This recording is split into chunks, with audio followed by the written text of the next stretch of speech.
Ignition sequence start. 3, 2, 1. Houston, we have a problem. Liftoff. We have a liftoff. We copy you on the ground. You got a bunch of guys about to turn blue.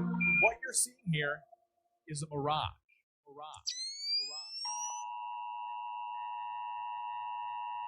This is a test. This station is conducting a test of the emergency broadcasting system. This is only a test. Welcome. This is the Jeranism show. Yeah. Yes, sir. Yeah. This is the Speaker's Corner, where we speak truth, seek truth. Speaker's Corner, yeah, they see through, we see you. Speaker's Corner, where the people get to talk, where real ideas and thoughts spark. This is art on the Speaker's Corner. 3 minutes hit the spotlight. Speaker's Corner, where 3 minutes gets your mind right. Speaker's Corner, where the people get to talk, where real ideas and thoughts spark. This is art on the Speaker's Corner.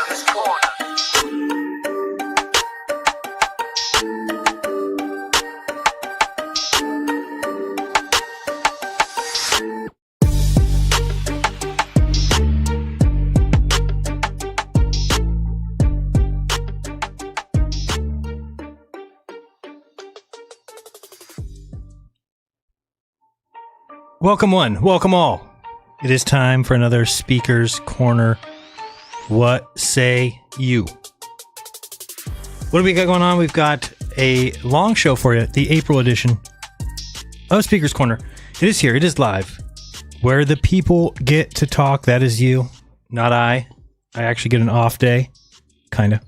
But it is meant to be your chance to speak. Let's bring everybody aboard and say hello. Hello to everybody. And yes, that's working. That's working good. All right. Welcome to the show, everybody. We are ready to go, I believe. I'm going to do a quick shout out to the sponsors, and then we will get into it. Let me see if we got anybody waiting. We do. We've got a couple people ready to go. Let me make sure they've got my audio. They don't. Maybe they do. No, they don't. Let's fix that for them. Make sure they can see the show. And we'll be good to go. Let's see here. We've got to go there. And you guys are going to need this one. That should be working now. Good. And let's see if we added this person. Just 1 second. I'm going to check. I'm just sampling you real quick. Don't worry. I'm not going to you right yet. Just making sure everything's working. And yes and no. Where are you on here? There we go. All right. It's working good. Good. Be right back with you. We are now going to remove him. Okay. And we've got the... Where is the scene for the people on the phone? There we go. We are good now, I believe. StreamYard, not share, but regular. All right. Hope everybody's doing well. Let's get it rolling. We do have a couple sponsors. We don't want to watch that, Jaren. Thank you. And we got a couple of sponsors, as always. Oh, we got, first of all, who sponsors this show, and my new sweater that says, it's flat like your mom. So, that's, how it goes. It is flat, and it is like most moms. Let me get this one in here, and we will get it set perfect. Just got to get this behind here, and we'll be good to go. We are ready for you guys to join. If you want to join the show, all you got to do is go to the URL that's on the top of the screen. It's very easy, as Eric will tell you. All you need to do is type that into the URL bar, tinyurl.com/cornerism. It will take you to a StreamYard page in your web browser. It will ask you a few questions, and then you'll be able to check your camera, make sure things are good, and then you'll be able to begin right after that. When I pick you up, I'll look at the people in there, and if you're up next, we will bring you onto the show. Let me get this on there. Good. Looks good. Let's see here. We are set there. Let me see if the webcam, or no, this one will work. And so let's go with a couple of sponsors. Of course, first, like I said, THCshow.live. Go there. You can click this Shop THC merchandise and get his huge list of awesome products. Let's see if this sweater I'm wearing is in here. It is right here. There you go. It's flat. I like your mom. Is a great conversation starter. It's definitely wear that to any graduations or kindergarten advancement ceremonies. I think is the best place to wear this. So definitely check that out. If you use the coupon code Jeran420, Jeran 420, you get 10% off. And what's better than that? Don't even try saying 20% or 30% because you don't know math, and I do. All right, let's go with the next one is, where do we have it here? We've got this one. There we go. jjcbdrub.com, jjscbdrub.com. And you can check out his Back to Eden no-till gardening method. There he is amongst all his friends. And good friends are they, for sure. He also makes this natural rub for any of your ailments, shoulder pain, joint pain. Not like joint pain. You don't really have joint pain. A joint in between your bones pain, not the other kind of joint. Come on, stop thinking that way. And we've got, last but not least, the Tinfoil Hat Factory. The reason I'm wearing this hat, because they said it to me. If you would like your business highlighted on the show, all you got to really do is send me a hat. P.O. Box 3044, Merced, California 95344, and make sure it's a hat I would wear. I guess would be one thing. If it's pink and says, I like boys or something, I probably won't wear it. And you won't be on the show. So you won't be a friend of mine anymore either. For that terrible choice to send me that. And I believe that is it. And that is the sponsors for the show. Welcome, guys. This is the April edition. It is going to be the first Thursday of every month. So get that on your calendars. And there also is a page. If you look at the chat, there's a link that is pinned that will take you to a kind of a submit page.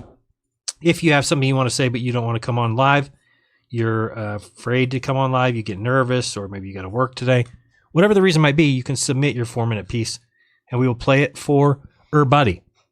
Does that sound like a plan? I agree. I think it does too.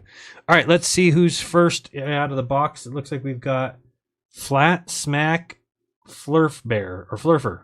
I think I got that right. Oh, it's you. Never mind. Hello, checking the mic. Your mic was working just fine. Let me get you on the screen Mic for everybody. check. Your mic is working fantastic. Let me get you over here, and boom, you're on the air. I love it. Looking good. What's up, Eric? Did you want to be first today? What? Oh, is he not? Hold on. Can you hear me now? No audio. I wonder why not. Hold on, let me see. Yeah, I heard you. I'm going to check my... Plan B. Can you hear me now? No audio. Yeah, I know, but okay, nobody else can hear me. Let me just make sure. You guys can't hear me, correct? Cosmos, you can't hear me? Nobody can hear me? Okay. We will figure out why it's using the wrong mic here, audio.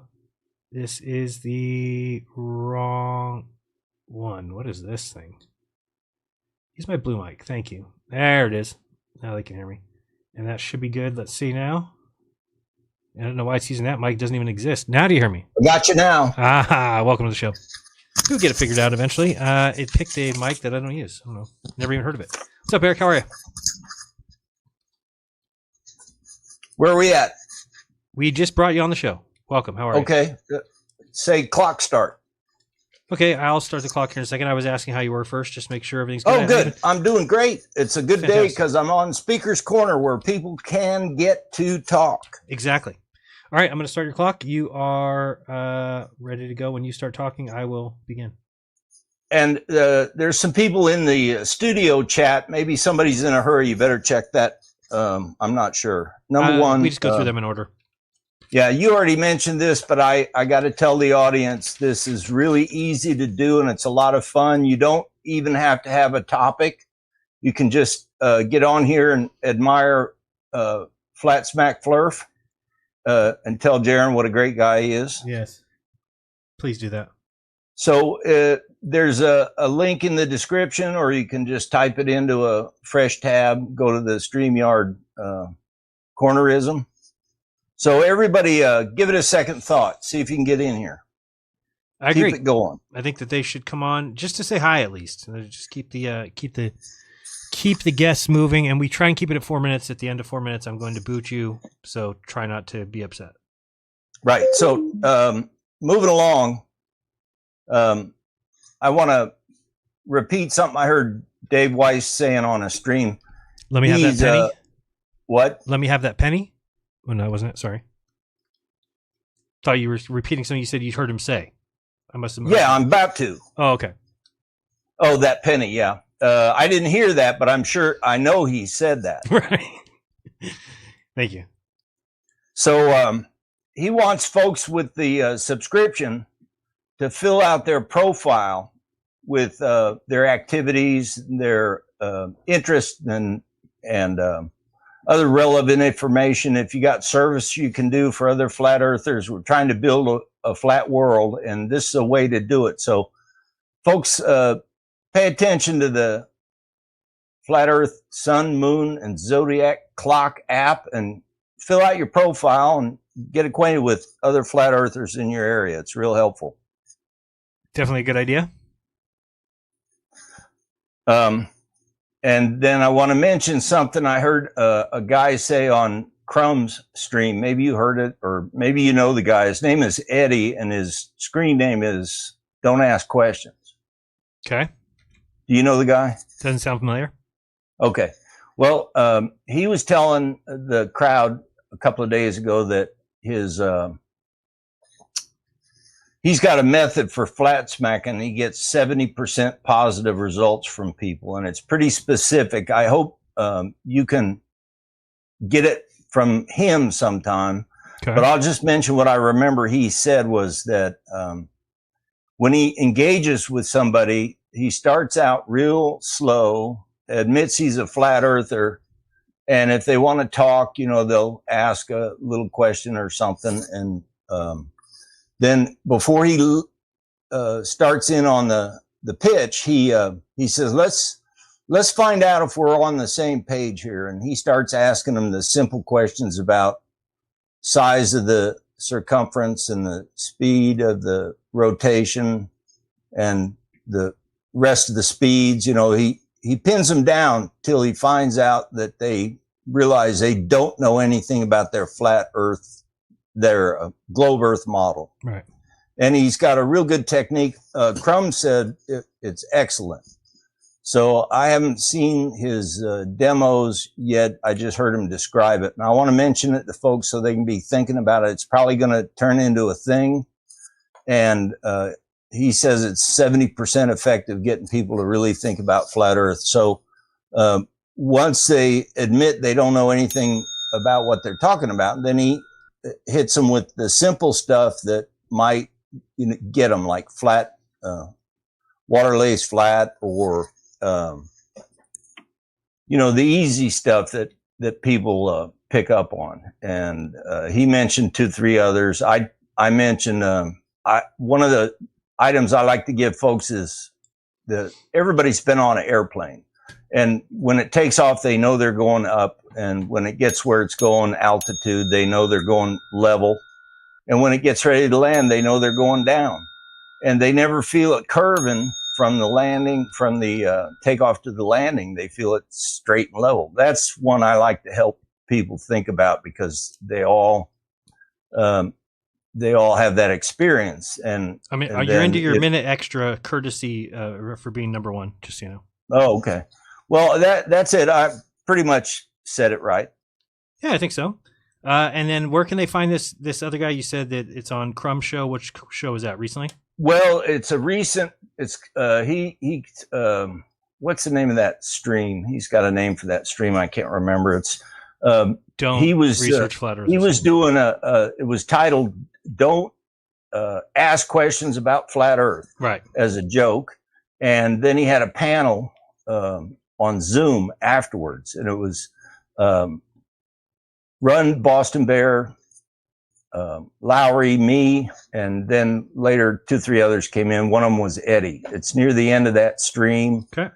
And he gives the description. It's pretty excellent. I believe I'll be on Crumb Show on Wednesday next week. Wait. Terrific. Yeah. I think you so. got a hard act to follow. It was Weiss yesterday. Easy act. Easy act. Oh, well. All right. That's what I meant to say. Yeah. All right. Thanks, buddy. All right. Talk to you later. Bye. We've got Cosmos up next. Cosmos, welcome to the show. Cosmos. Hello, guys. Pardon my accent. I'm from Romania. I would like to enter later. At the moment, I don't have anything to say or present. All right. You just want to stay in the back room there? Sounds good. Let's go with Curvature. Nope. That's us. Nope. You guys are on. What's up, Hey, guys? Jaron, how fun? Good, you? Pretty good. Good. Nice My hat. son, I like his hat. my son was telling me a story. He decided to have a conversation with his principal recently. How'd that go? I think pretty good. Oh, and you want to tell him about it? I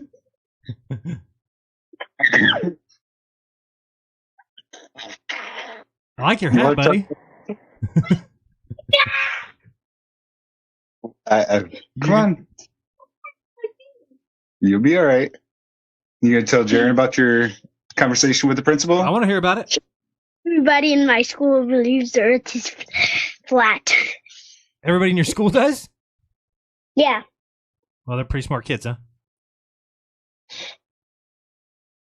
I meant to say that it's a ball. Oh, everybody believes it's a ball. Yeah. Yeah. So what'd you tell your principal? I have no idea. You don't remember what you told him? No. Oh. And I cracked my finger. You what? I cracked my finger. That's not good for you. Supposedly it gives you arthritis. I don't know if that's true. Just what I heard. You'll be all right. No. I'm gonna break my finger off. You want to tell him about the dance video you sent? Did you guys send the first dance video? Yeah. Oh, I'm stoked. Good. Did you guys email it yesterday? Dude, probably 30 minutes ago. Okay, cool. 20. I think a lot of people will submit that. You know, we have your hat. I see that. I like it. Very, very good. It's keeping you warm? Yeah. Good. And you gonna tell me about what you told your principal or no? I do not remember. You don't remember what you talked to him about? Yeah, I asked my friend Darby, and she said the earth is a ball.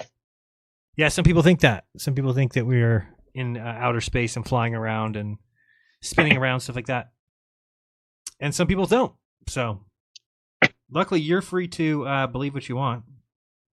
It's a good thing.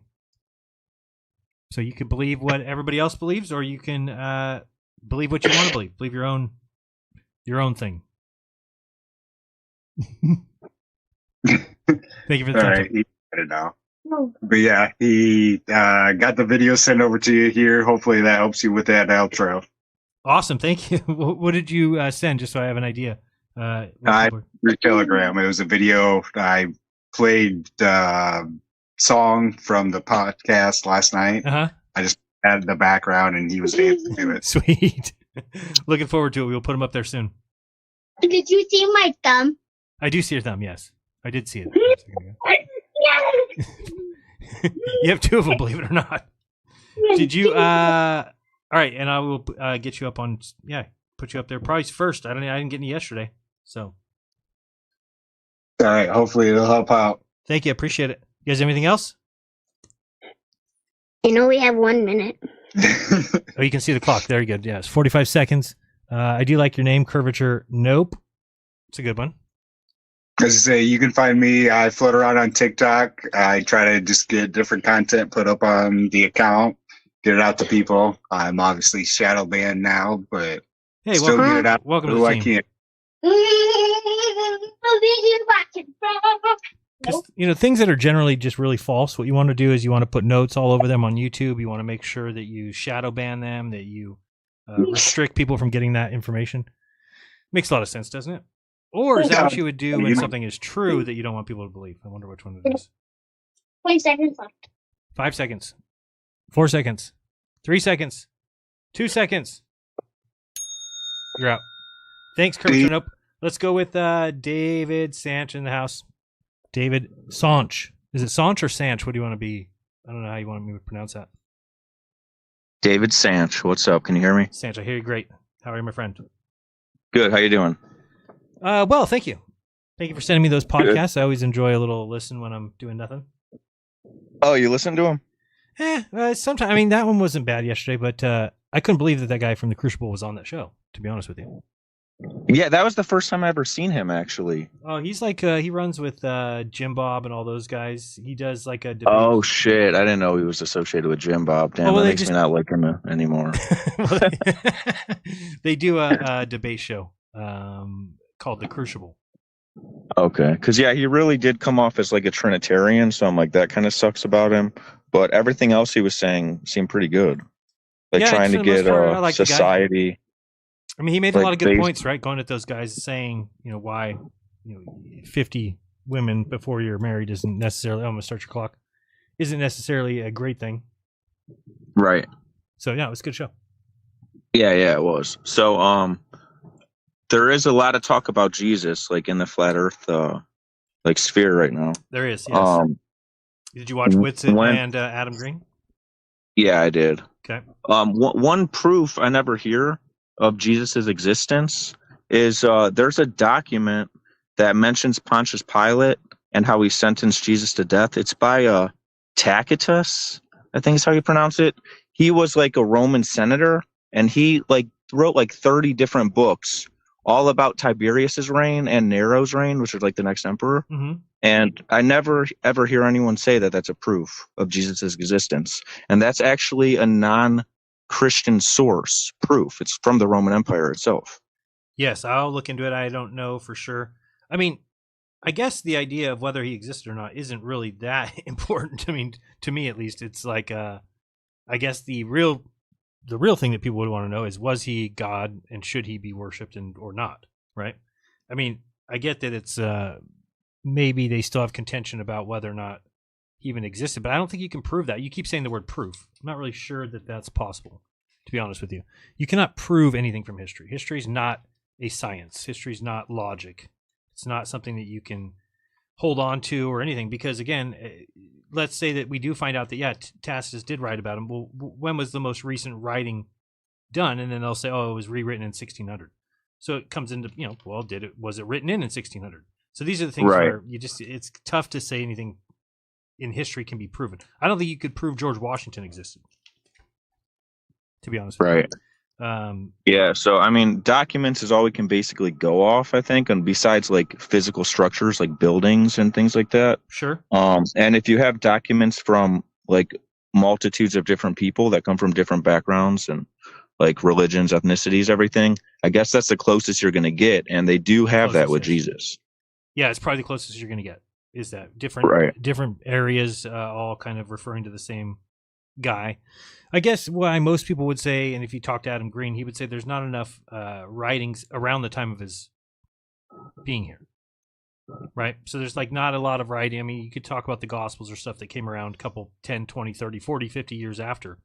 But as far as like times, imagine if I told you to write a story that happened 40 years ago or 30 years ago. That's, you're going to miss a lot of parts. You're going to basically write a narrative. It's not going to even be remotely true. No, if it's supposed to be based off of like memory of what you experienced, you would definitely think it would have been written soon. So I agree with that. Yeah, that's all that I think that Adam would say. And there's just a lot of writers who have written extensively about basically not being able to prove conclusively. But I've heard the same thing about Noah. So I've heard the same thing about. Again, there's when definitely it comes a concerted effort to disprove the Bible, and there's a concerted effort of people to prove the Bible, which causes problems for those people like me in the middle, because you're going to have both sides. You have Ron, whatever his name is, saying he's finding the Ark, and he's finding the Ark of the Covenant, and then you've got science people with their Piltdown man mess and everything, and they're telling lies themselves. So, yeah, I think Austin with Adam did a pretty good job. The biggest problem I think is like Christians have so many different beliefs. So like Adam, he tries to like disprove the Trinity, which it's like, I agree that the Trinity is nonsense. So on that, I agree with him, but then other Christians like go crazy on him for it. But then Austin agrees with him on that. So then people get mad at Austin. Right. And it's like us Christians, we're not all together because we have different beliefs on certain topics of the faith. So it like brings us apart. But the main things though that I feel like should bring us together is just that we believe Jesus is the Messiah. So if you want to say that, oh, but what is his essence, and start getting into that and saying, oh, is he God? Like the Trinity just doesn't make sense to me from the forefront, because if Jesus is God, the Father's God, and the Holy Spirit is God, that means what? At the very first moment ever in existence, all three of them were there. That's polytheism. There's three gods day one. Yeah, no, there's not one God. Doesn't jive. So, but then they say they're not polytheistic. Right. Because they say, oh, it's all under one Godhead. It's three different entities, but under one Godhead. But who decides? Think if you all got to one place. Think if three people were all at one place at the same time, and one person all of a sudden started calling himself the Father, and you're the Son, and you're the Holy Spirit, and you all do what I say. Like, dude, there's going to be a fight. Yeah, it's going to be a little bit weird. Right? What do you mean you're the Father? Like, we're all here at the same time. Like, so it doesn't even make logical sense. Like, no, did they have a wrestling match and decide who the Father is and who the Son is and who the Holy Spirit is? Or was there just God, the Father, and God the Father made everyone? Just logically, that follows way more consistently, sure, like easily. Yeah, and then it's all under one essence, if you will. All right, your time's up. Last minute or last words. I will see you next month, sir. Sound great. Later. We've got Taking Back Eden in the house. Taking Back Eden. Welcome. Hi, Jaron. Hi, everyone. Thanks for letting me on, Jaron. Yes. How are you? Excellent. Thank you. Thank you for that's good. Always being in the chat. There's awesome. So there's two things I really wanted to share, but since we're talking about Jesus, God, and the Holy Spirit, this is what I come to believe. In the Bible, it says Jesus said God is the Holy Spirit here on earth. So to me, it makes sense that, yeah, God is in heaven and Jesus would be the Son of God. Makes sense. But yeah, so Jen, I remember I was watching Dawn. She was reviewing a video that had, I think it was like a professor named Bryant on. Yep. And he brought up photo forensic evidence of the Earth, and he had issues with that. So I just wanted to show something with you quickly, if that's okay. If sure. I can share my screen. Yep, go ahead. Okay, you're amazing. I believe I'm sharing it. Yes, I see it here. Okay, we got it. Amazing, thank you. Okay, so on the right is one of the highest definition images I could find. It was about 22 megabytes of the Earth that people claim is an actual photograph. So I took it into my software here and I changed the gamma levels, and it's completely different to what I would find on other objects with a hotspot. There's zero radial dispersion of the light. When you zoom into the hotspot, it's actually really interesting cloud pattern there, rather. And I've even taken a boulder that's just near my property. I poured water on it. I've taken my torch to it, and the same effects to what we see here on the left with the ball. We'll have a hotspot, which in what they're studying now is called the subsolar point. That's the closest point between the light source and the Earth, right, or the object.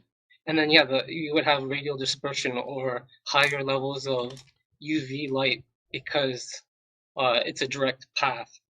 So you can see the two differences. And then I'll show you one more video picture here really quickly here of another, so people can see for themselves. I'm just gonna present here one last image here for you. And thank you so much, Jan.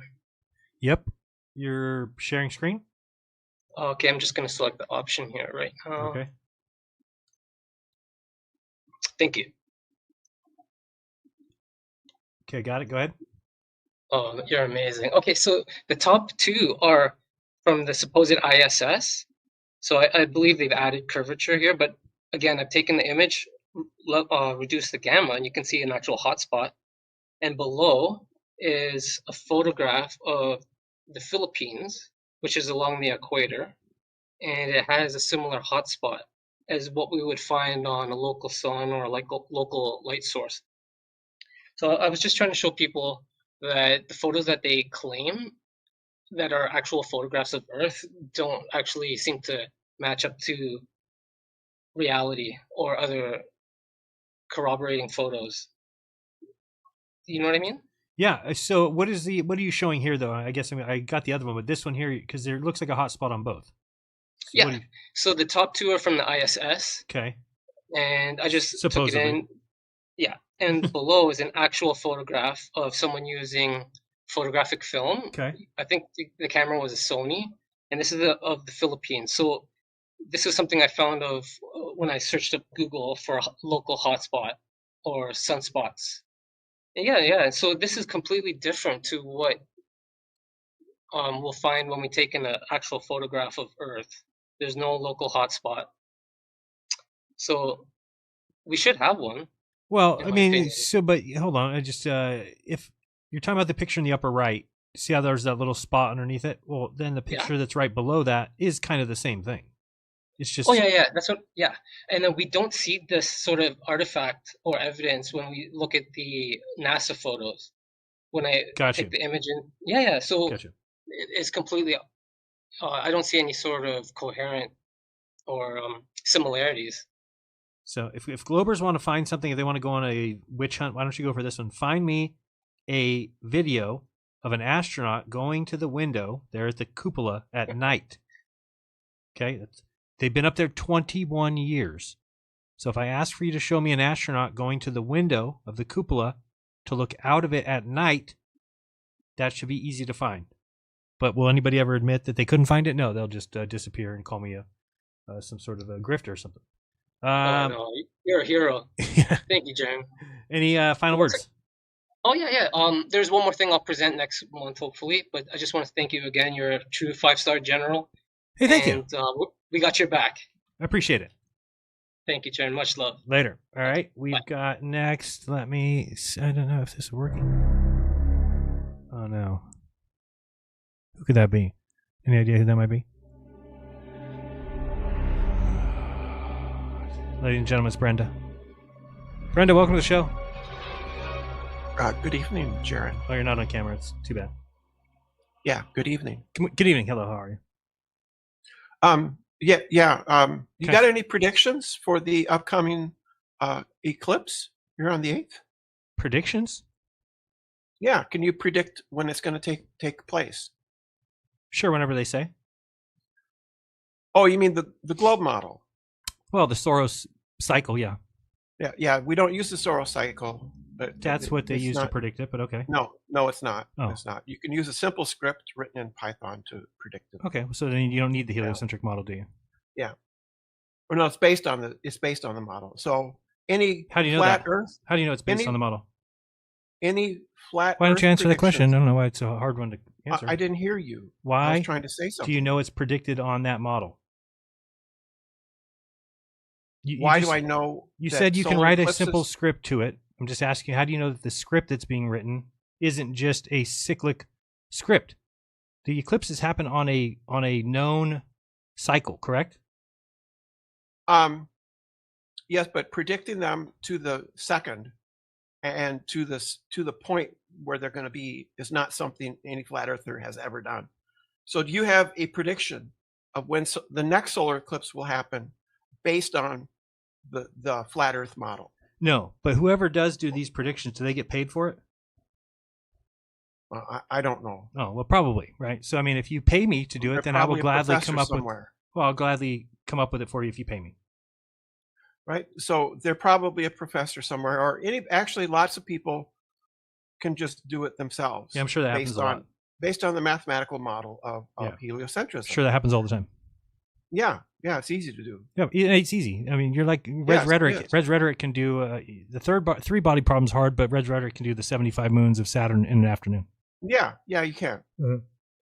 Yeah. It's a mathematical computational approach to that does solve it. So sure, with the moons going different directions around the Saturn, makes sense. Yeah, they can do it. Yeah. So your incredulity isn't really a response. No. So you don't have a model that can predict solar eclipses. Never claimed to. You don't have a model that can understand even sunrise and sunset. You don't have a model that can explain the planets. How do you explain retrograde motion of the planets? Retrograde's easy to explain, but why do I need to explain these things? Because that's what a theory does. A theory will explain. Who claimed I have a theory? The data. Excuse me, what? Who claimed I have a theory? Well, yes, you do. My theory is that we've been lied to about the shape of the Earth.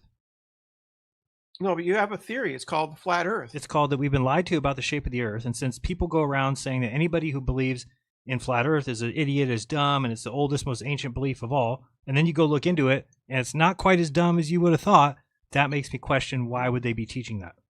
What do you mean it's not as dumb? Because to date, not one single flat earther has ever Do you just shown read a off of single a shred of script? evidence for the globe. Oh, not a flat single Earth. shred of evidence. No, I've never even. Right. Have you ever seen Taboo's channel? You ever seen my channel, Witsit's channel? Anybody?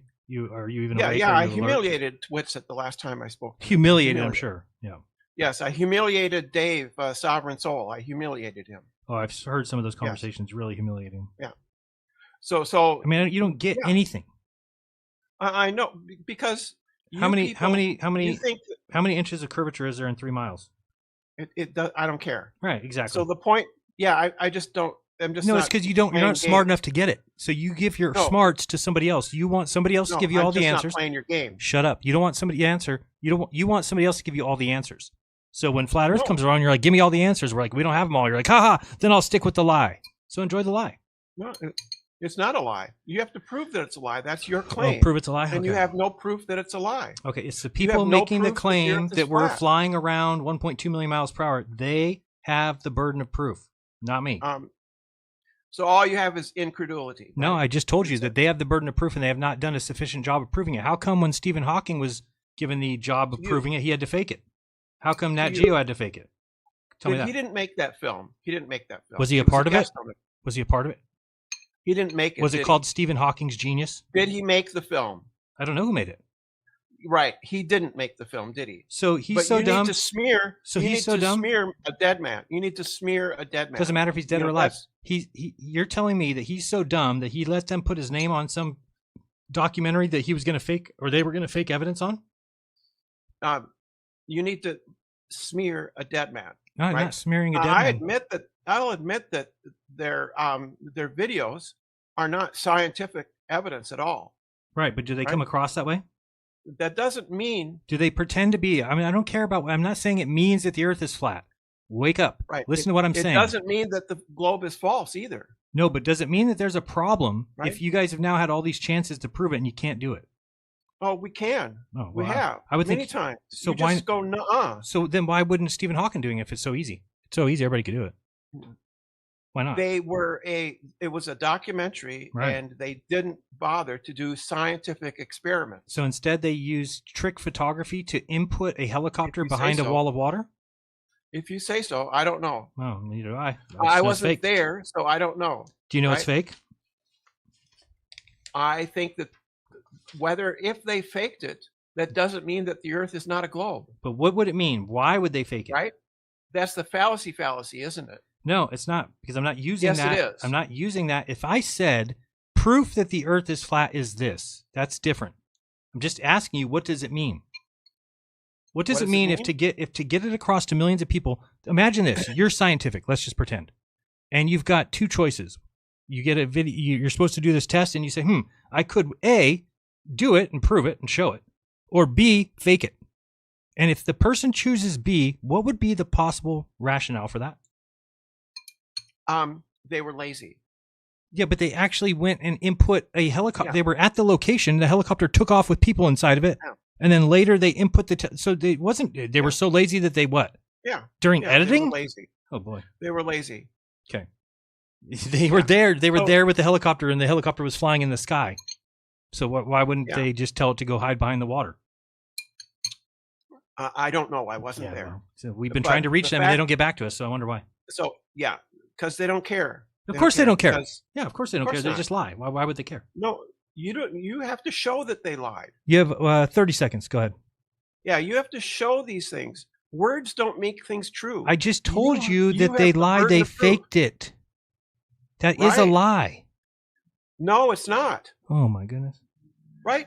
Using, Guys, if you using fake something, video- it's not a lie. If you fake space every day you go out there, it's not a lie. What NASA's doing isn't lying. They're doing science, just not the way you using might think that video they're to doing it. Using video to illustrate a concept isn't lying. If it's not true, it's a lie. You stupid.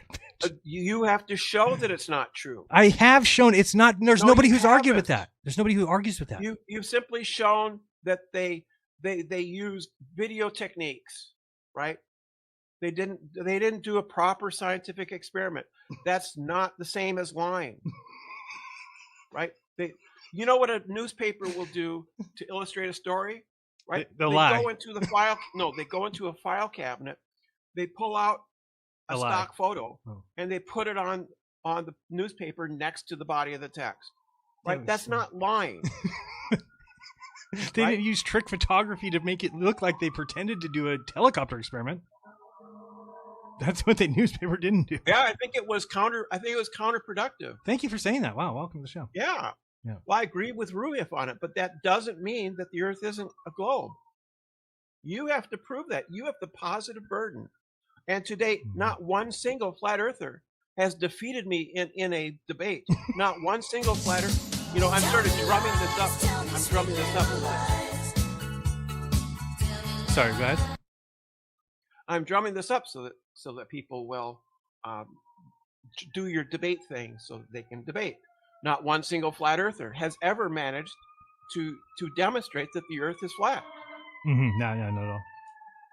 Not Because one. because whatever we see, you'll just you just turn the refraction dial up until it matches, and you're like, that's No, science. we'll show you evidence that backs up our claims. What is the evidence? And you'll just go, nuh-uh. What is the evidence of that? Go ahead. What's the evidence of refraction for me? The evidence of refraction has been studied for Sure it has. like So a we're told couple that centuries. things that bend, the light goes through the medium, it bends down, and then we see things higher. So give me an example of that. So you don't understand that, do you? I want you to show it to me. Right. I'm sure you've seen videos with a green laser in an aquarium showing how the light bends due to the refraction. Okay. So the Right. light bends down. Yes. So then if there's a boat, let's pretend there's a boat out 10 miles away from me, and the light Right. from the boat is coming towards me, but some of the light rays bend down. Yes. What would they That hit? means- Don't they hit the water? Well, the ones that hit your eye, What about the ones that hit the water? you won't see those. Right. So you would be losing the bottom half of the boat. No. Oh, why that's not? That's not how light works. Oh, how does light work then? Right. It goes in all directions, and Okay, some so of the listen rays- again. The rays at the bottom of the boat that then go through the medium, hit and go down. Don't they hit the water, meaning they never reach my eye? The rays from the bot. That's not how perspective works. That's not how Oh, light works. perspective and You light have works. you have no understanding. None. You were high and stoned out of your None. mind all through high school. Yeah, right. I have none. But that's right. They asked you to wear sunglasses, right? No idea. I'm done. Because your eyes were beat red. I'm just so And dumb. you were Some of you the were- biggest you were- lies you were that I've bonked ever out of your heard mind. of in my whole life. All right, we got to go. You've had 4 minutes. Too many. Any final words? Yeah, Call me what? no evidence for a flat Earth. None whatsoever. Nothing Zero. But cowards. Nothing Zero but for cowards. 8-9 years. We've just been running on no evidence. It's a great grift. You Yeah, done? it is a great grift. Yes, I'm rich right now. I'm eating caviar and champagne wishes. Caviar dreams. You've got a home and you've got. I'm you've got Robin an Leach, and I do know why. All right, Pitch Lumen, save me. Save me from Hey, Jaron, what's up? that nightmare that is Brenda. How's it going? Oh, I forgot. That's Brenda might be your friend a little bit. Yeah, I was gonna say, Brenda, I debated you, and I definitely showed the four lights observation, which is a linear shape. No, there's of no the evidence. Characteristic of the. I don't believe that. I believe that no evidence ever existed. We've never shown. And anything. yeah, and then it's light bending down, so the bottom of something would be hidden even on a flat surface because the refraction is bending the light down. And actually, with that aquarium, the light doesn't enter in exactly straight; it goes down, and then it goes up and starts going around that bar. And it's orthogonal, and we view outwards with depth. So it's not even like a recreation of a flat surface or a curved surface appearing flat.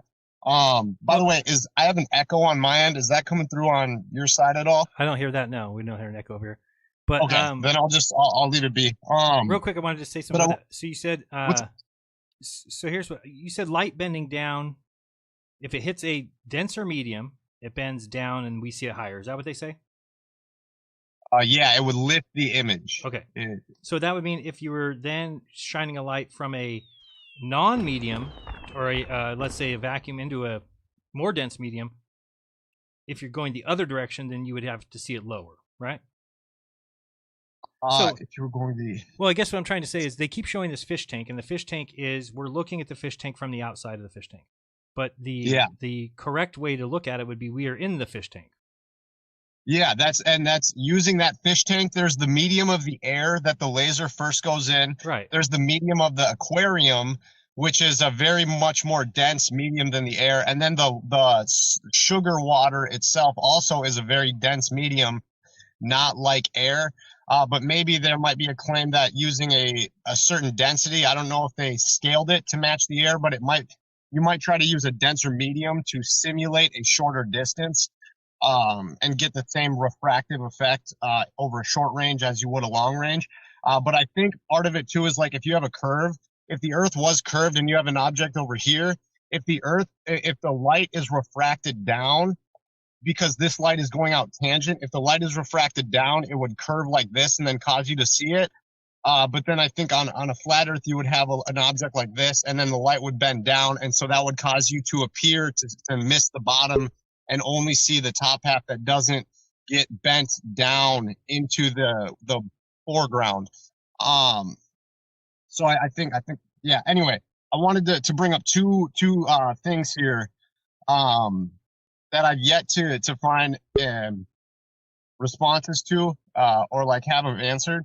But I've tried talking with a few people. Plus, I think it's something about like Stephen Hawking he's supposed to be one of the smartest guys. He couldn't figure out an experiment worthy of people's criteria for science to then show the shape of the Earth, but he claimed he was doing science and that anyone can do science. No barred entry for people who don't have criteria met from academia, who also apparently doesn't seem to really be too concerned about what we're learning.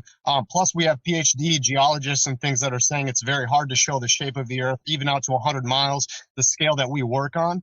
But the two things I wanted to bring up are one of them is about motion to the Earth, and then the other one is actually about the stars and their distances. And so the first one is we're told that the Earth spins, and so that would produce a centrifugal force. And so there would be like a pull towards the equator as we turn. So this right here, this way, is south for me. So if the equator is this way, I would feel like about a half-pound weight, like they say about a tomato weight, would be pulling me towards the equator. And the thing is that this should be felt. Say that we adapt to it because we adapt to forces. And so if it's constantly applied towards the equator, say I'm fine right here, but then say that I turn my head and now my orientation is different. If that tomato was right here pulling me this way and I turn my head, now where the force is applied is back here. And so I should feel and have to readjust to that weight. But we can turn in 3D space and we never feel any force shift influencing our body. So there's no centrifugal forces that we feel and have to adjust to. And like a cup of water doesn't start to bulge towards the equator when you fill it to the brim. So I think that's a knock against motion. But then the other thing that I wanted to mention is, and this one I think is, I think this one's kind of interesting. It's so when you bring up stellar parallax, people will say it's the difference of one star against the background stars over a 6-month time period, and the globe will show on this side the Earth, and then 6 months later this side, and you're looking like this towards a star, and you're comparing the background medium. The actual parallax that I think we need to apply to the sky to falsify the globe is field of view depth parallax. Okay. Which would be anytime you have view, you're looking at something, the closest objects to you always move slower. Correct. Faster. And then the more distant you go, the slower the object appears to move. Right. And this is it. If you're linear moving, if you're swiveling with rotation, the distant objects, because you see in a triangle, the distance objects have to cover a greater arc, so they will always appear to move slower and be in your field of view longer. And now, if we look at the sky over a course of a time lapse of a night, the more distant stars should always move slower and not create a 15 degree per hour trail. like, and then the closer stars should, and you can always view this. There's always these closer objects are always moving faster through your optics, and the more distant ones are slower. All of the stars moving at the same rate would then be indicative of a equal distant set of stars, because it would be like if you're driving along the road and you look out at a tree line, all those trees are moving at the same rate past your vision, but the power poles that are closer and the mountains in the distant, they are Much different. faster and slower moving. So we see equal distant motion of the stars, which according to our parallax, which is always present in observation, we see that that would indicate that the stars are equal distant from us. So the globe either has to provide a demonstration of parallax where everything moves the same regardless of being close or far, or they have to explain a globe model where all the stars are equal distant. So I just think that's something I think that's what they would say. Their model is that they're all so equally far away that they are inconsequential as far as moving independent of each other. But I do agree that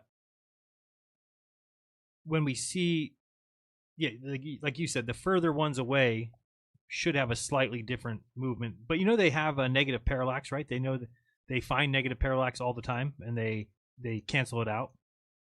Those parallaxes, though, would that be for stellar parallax? Because that's what in talking about negative parallax, it completely destroys their model. So they can't, even though it's seen all the time, they don't acknowledge it. Well, I don't know negative parallax. I'm not familiar with that, but I don't know if that is involving the typically when you bring up parallax or stellar parallax, it gets deferred to the 6-month parallax. This is what I'm talking about. And the 6 months. This is on a nightly basis? No, on a 6-month one. So 6 months later. Okay. When you're over on the other side, and supposedly now the angles change ever so slightly, even though, you know, it's like 89.9999 for each side. Each side of the triangle, because they basically draw, think of where the sun would be as the center, and they draw a straight line out from the sun to the star, and then where the earth is and where the earth was, you draw lines like that would be of a triangle, except for those lines are 89.999 degrees. They're not. Yeah, basically parallel, because the baseline of the triangle is extremely small compared to the lines to the distant star.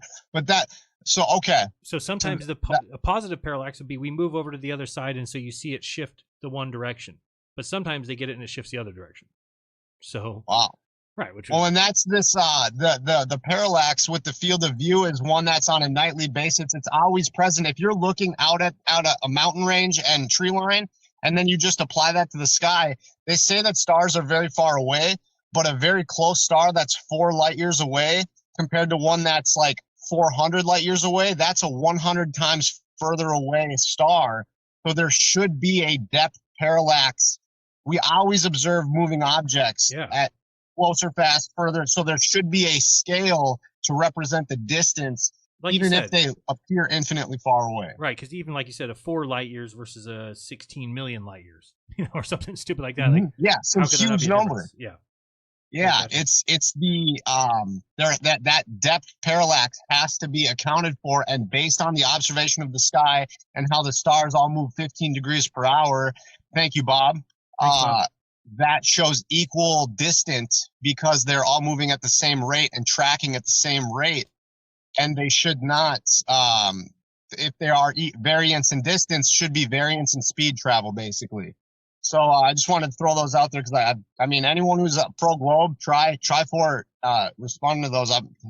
Let me know, because I don't. People, when you ask them about that kind of parallax, they go to stellar parallax, but it's not a 6-month parallax. This particular claim you're talking about showing equal distance stars. Okay.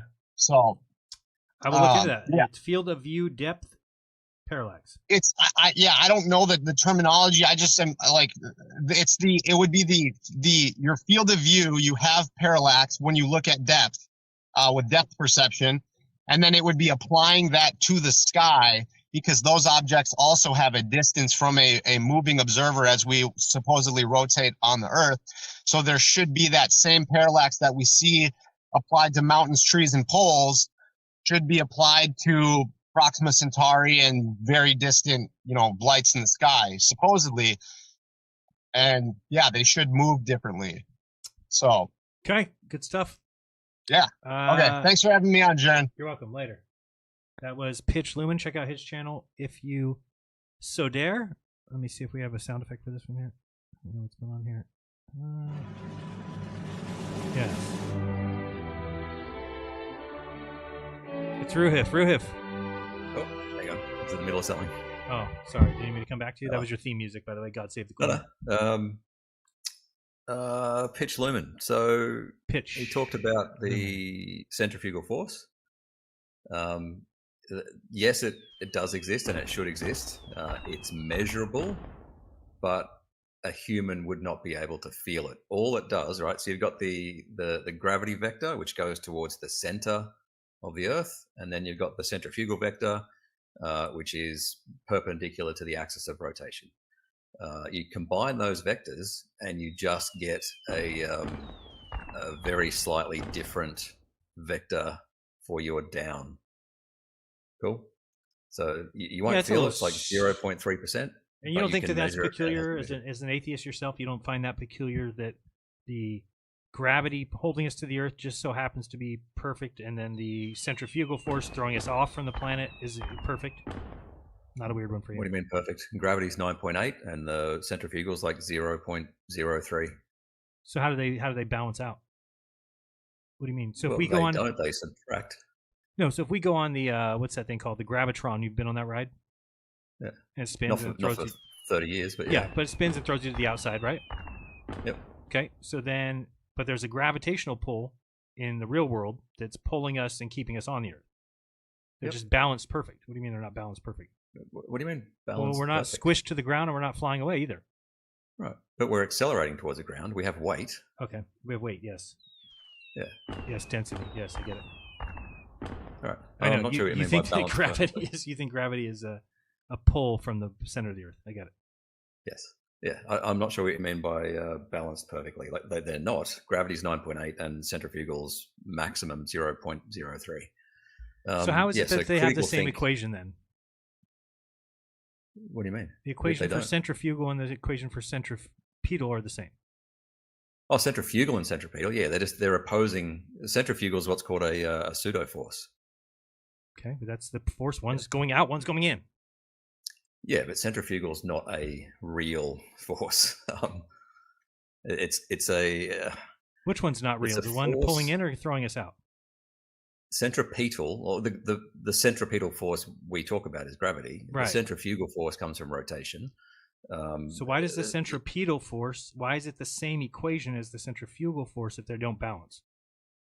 The centrifugal force comes from rotation. So it's a pseudo force is a force that you have to introduce in a non-inertial reference frame to make it make sense in Newtonian mechanics. Right? The actual centrifugal force comes from just inertia from a rotating object. Okay, so is it true then on a rotating object that the force throwing something off the item and the force throwing the item towards the middle are the same and cancel each other out and they're perfect, balanced? If you are like you got a weight on a string, right? And you swing it around your head. All right, so there is a center. You can calculate the centrifugal force of that rotation, right? That will match the force that the string has to exert to stop it from breaking. So they're equal and perfect. There's no. How can I say this? I need to draw a diagram. I need to draw a vector diagram. You haven't started the clock, by the way. I know. Well, I did start it, but I stopped at 30 seconds in. Okay. But I can start it. Go ahead. I interrupted you. That's why I stopped it. Yeah, I will need to draw that as a diagram. Okay, I'm going to write that down for next time. Go ahead. Yes, I'll write that down for later as well. Oh, speaking of writing stuff down and heckling you on Telegram. Yes. Where are we up to with my messages on Telegram? I haven't looked in the last couple of days. A lot. All right, hang on. What is so these boats like my oh yes, hang on, there's the Dave Weiss 3-foot wave blocking a 250-foot ship. Correct. Do you agree that if he's above 3 feet, if your observer height 6 feet, a 3-foot wave cannot block any more than 3 feet of the ship? Unless it was at the horizon, yes. if the 3-foot wave made it all the way to the horizon, so we're talking about 3 miles away, then the 3-foot wave could be above the horizon, in which case things getting smaller would always get below that in the distance, but we wouldn't be able to see that really. But again, it is possible. But if you're talking about before 3 miles, so in that diagram that they always show that says in a quarter of a mile or 0.25 miles, that one is incorrect in my mind. Okay. I believe you have to, that original came from Life is Short, and the original graphic said above your eye line. Okay.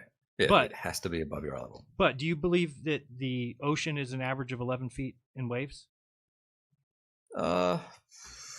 Maybe, yeah. On the deep ocean, yeah. But that's, remember the wave height, when they say 11-foot waves, they mean 11-foot amplitude. So it's only 5 feet, 5.5 feet above mean sea level. Why is that? That's how they measure waves. They measure waves from halfway down into the water, not from the surface up? When they give the wave height, it's from peak to trough. Right, so there's no trough in the ocean. What do you mean? Yeah, you got a swell, right? You're going like this. The amplitude, they're measuring the total amplitude. Okay, got you. So you're saying half from the surface. Yeah, so 11-foot waves is, there might be 5 feet above the. That's average, so sometimes higher. And then if we've got shoaling, you could have that as an explanation for why boats appear to look behind water. No, shoaling's really only to explain waves very close to the shore as the right where we would stand. Yeah, but I mean, if you're looking over the top of the breaking waves, shoaling's not going to have an effect. Shoaling is why waves break, basically. Correct. Hang on, force diagram for centrifugal. Cool. Yes. What else are we talking about? My boats that I like looking at. Wait, real quick. So I'm pausing your thing. If we were to spin a moving, whatever you call it, turntable on a stick, we just a moving turntable. Which way is the force on that platform? Centrifugal force. Either one, because they're the same, yeah, right? Towards the center. Yeah. It's towards the center. Centripetal. Yeah, towards the center. So why? How does a centrifuge work? Real force. How does a centrifuge work? Yeah, it takes care of the inertia, or it takes into account the inertia by. But a centrifuge throws the heavier items out to the outside. Not technically towards the outside. It's a pseudo force. So. Okay, but what about if I'm spinning a centrifuge here at my desk? Then the more dense items would gravitate towards the outside. Why is that? When you start spinning a centrifuge, right? Imagine the record, right? You've got a dot on the record, and it's a perfectly frictionless record. Okay. If you start spinning it, it will go in a straight line, right? It will go in a straight line, and that straight line happens to go towards the edge. Okay. That's just the inertia. But when you're in the reference frame of the ball or whatever it is, whatever you put on the record, the force that you experience would be away from the center. Right. But it's because you are rotating, relative to the inertial. I thought you said that the force was coming towards the middle. That's centripetal, yes. Okay, but on a merry-go-round, we spin it and the people fly off. In a centrifuge, we spin it and the more dense items go off. Yep. Okay, but I asked you which way the force was. You said the force was towards the middle. Centripetal, yes. Centrifugal's on the other way. Yeah, I'll do a diagram today. And they balance. Eh? And they balance. It's the same equation. In the sense, well, no. Centrifugal force is the gravity equation is different to the centrifugal and centripetal equations. Yes. But centripetal to centrifugal are the same. Yes. Yeah. Okay. I'll You'll make me we'll deal with this later today. Good. How much time we got left? A minute. Go ahead. Okay. The boats that I watched during lunchtime. Yes. I'm trying to figure out what your issue with them is. My issue is I don't believe that I've ever seen boats go over the curve or the edge. Not like I would expect to see if what I was told was true. Now, you have a video, probably the only one that I've seen that even makes me go, wow, that's further down than I would expect to see a boat, because you can see that it's not miraging, right? That's one where you can't even say, oh, it's miraging, it looks like it's going away, but you can see where it's mirroring. That boat's not mirroring. You can actually see the front of the boat. Right. Right. So that's But you one think case. The ones, Go ahead. the ones that I've sent you that I've just taken at lunchtime. Do you agree that there is a blockage there? Yes. Yes. Okay. Cool. Right. Okay. Now, what that is if it's from, like we just said, with light traveling from the bottom of the boat, bending down, hitting the water, and then my eyes not seeing it. The idea that things bend, light rays go in every direction, is crazy to me. Because if that were true, we'd see around corners. If you're saying light bends around corners and it goes up and it goes in every direction, then we would see around corners. I would be able to see light from around the corner. Two separate things, though. Okay. Two separate things. Light bounces off in every direction from an object. That's obvious because two people can see the same object, right? Sure. Okay. So then refraction is the... Right, but I'm saying if you've got a boat and there's light rays coming from the bottom of the boat, and they go down, and because if they hit a denser medium and they hit the water, then they never get to my eyes. Right, but if they bounce off in every direction, then there will necessarily be a path, a curved down path. It may start in that direction and curve down. That path will reach your eyes. Right, you're thinking about just a single ray bouncing off it perfectly horizontally and hitting the water. Yes, that happens. But then change it. There will be a path. If there's no ceiling, there will be a path. So, I mean, all right. I mean, if you had a bunch of items at the end of it, and then there's light rays going in every direction, how would you ever know where they're coming from? Say that one again. If light rays are going in every direction from an item, how would your eyes know which direction they're coming from? You're basically saying that light travels up into the sky, then comes down and allows me to see something higher than it should be. So why wouldn't we see the same thing with water, for example? With water, you do. Yeah. What, okay. When? What do you mean? The horizon is higher than it should be geometrically. Right. Well, I mean, hopefully people clip that. But yes. So it is higher. Why is that? I've done hundreds of measurements of the horizon. Yes, I know that. So is it ever higher than your eye line? If you're close to the surface, it can be, yeah. Okay. Occasionally. Or if you are 3 foot tall at the ocean. Yeah. Okay. You have waves as well. Yeah, sure. Get away from the waves. That's what I was talking about. All right. Anything else for me? No, I'll continue to heckle you on Telegram. I enjoy it so much. You have no idea. All right. Later. Cool. Taking Back Eden has returned. I don't know why, but he's doing a faux pas of the show, which is coming back twice. But we'll allow it for a second. Go ahead, Taking Back Eden. Maybe he didn't mean to come on the show. Taking Back Eden. Fine, keep Eden. We don't want it back. You're gone. Harmon. You know that last guy reminds me of a saying that Peter and Pete always say. What do they say? They say, you can be so smart, but yet stupid. Yeah, he just thinks he's so, I mean, it's like. That's it. He'll never see through. Hey, I put a link in there. You see that link? Where? In the chat? In the chat. Yes. In the private chat. Go ahead and click on that. Okay. Give you 10 strikes. I want you to read the first 3 paragraphs. You're better at it than me. Read it out loud? Yeah, just read it out loud. And I just want to get down there at that. When they prove that things don't work.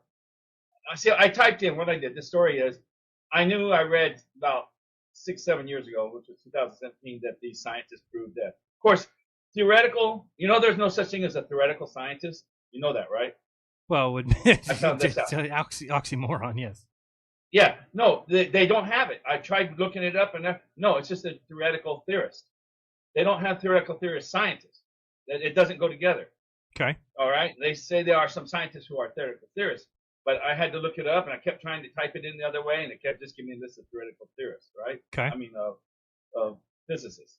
So, and their job is to sit around and to think, what if this, what if this, what if Correct. this. And they use math because math then makes predictions. Right. And they sit around and the next professors who are, that's their job. Correct. They got to keep passionate. Correct. Right.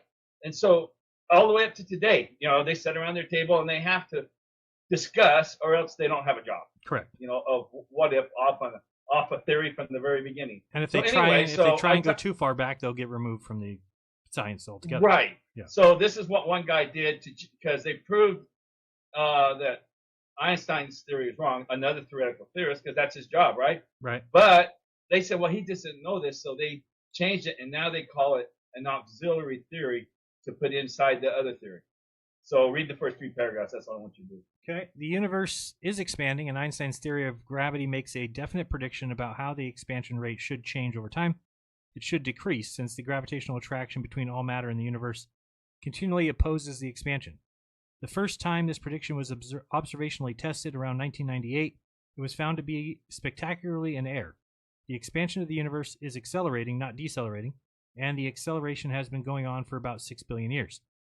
Again, I have a problem already from the start, but I'll keep going. Yeah, right. How did cosmologists respond to this anomaly? That if they adhered to the ideas of philosopher Karl Popper, they would have said, our theory of gravity has been conclusively disproved by the observations, therefore we will throw out the theory and start afresh. In fact, they did something very different. They postulated the existence of a new universe-filling substance, which they call dark energy, and endowed dark energy with whatever properties were needed to reconcile the conflicting data with Einstein's theory. Philosophers of science are very familiar with this sort of thing, as Popper was himself. Dark energy is an example of what philosophers call an auxiliary hypothesis, something that is added to a hypothesis. Is a auxiliary hypothesis invoked in order to. Hold on, I got lost where I'm at. All right. As an example of what philosophers call an auxiliary hypothesis, something that is added to a theory in order to reconcile it with falsifying data. Dark matter is also an auxiliary hypothesis invoked in order to explain the puzzling behavior of galaxy rotation curves. Yes, Karl Popper was good. You want me to keep going? No, that's all. I just wanted to show you. Yeah. No matter what, they're just going to make it up, just like that last guy. No matter what, you're just going to make up something else to do your theory. It's all and they actually call it an auxiliary hypothesis. Isn't that crazy? It's not expanding. It was supposed to. Einstein's theory was it was supposed to slow down because the center attractor was going to pull its gravity in and not let the universe expand fast. Well, of course, they say, well, now in their theories that it's expanding fast, so Einstein's theory is wrong. They're just saying, well, he didn't know about dark energy and stuff. It's so much worse than that. They don't even know that it's expanding. So, right. Yeah, I mean, everything's just like I'm saying. You can sound so smart, but yet be stupid. Yeah, and again, if everybody agrees with you, then it tends to sound like it's got some sort of respectability, right? Everybody thinks we're moving 1.2 million miles per hour, so people are like, oh, I guess it makes sense. Or everybody thinks that gravity pulls things to the center of spheres, and even though it's the most ridiculous nonsense of all time, people believe it because other people believe it. That was the first paper I typed in. All I did is type in who disproved which theoretical physicist disproves Einstein's gravity, right? Right. And that's the first paper. I mean, there was 100 papers that came up because that's their job. That's their job to sit there and think, well, this isn't right, and we got to do this. Well, and then they make up a new one, and so they still get paid. So that's just perpetual BS.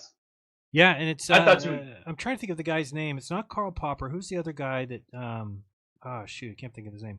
He's the one who said that the way that science always goes is you have these periods of time where nothing really changes much because the current belief, the people that are in charge of that belief are the ones getting older. They're in the science, and then they have these quick moments of change where there's a new group coming in that kind of supplants the old one. I'm trying to think of the guy's name that said it. Not John Locke. I'm trying to think of who it is. I'll find it for you. Science is marked by a period of time. Science is marked by. God, what is his name? Oh, Kuhn. No. I can't think of it right now. So it doesn't matter. Yeah, I'm not even into that stuff. I just pulled that up because I was real mad about these guys and their theoretical scientists. And I said, I won't debate a theory. I've got to the point where I can see this far. I don't say I say too far. Right. I said I can see this far.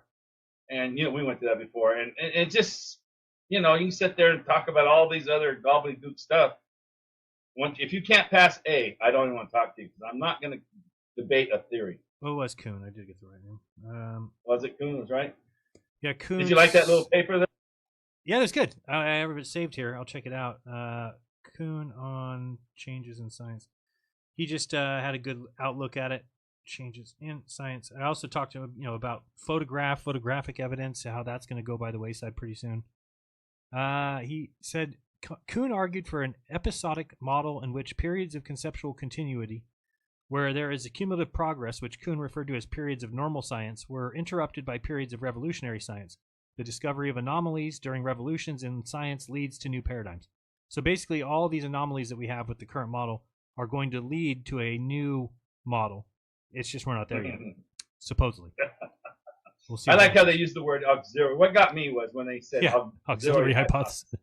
Well, it also could be this. I mean, it's just, again, if any flat earther ever tried to do that, if they said, all right, we're going to go test for how the sun stays up in the sky.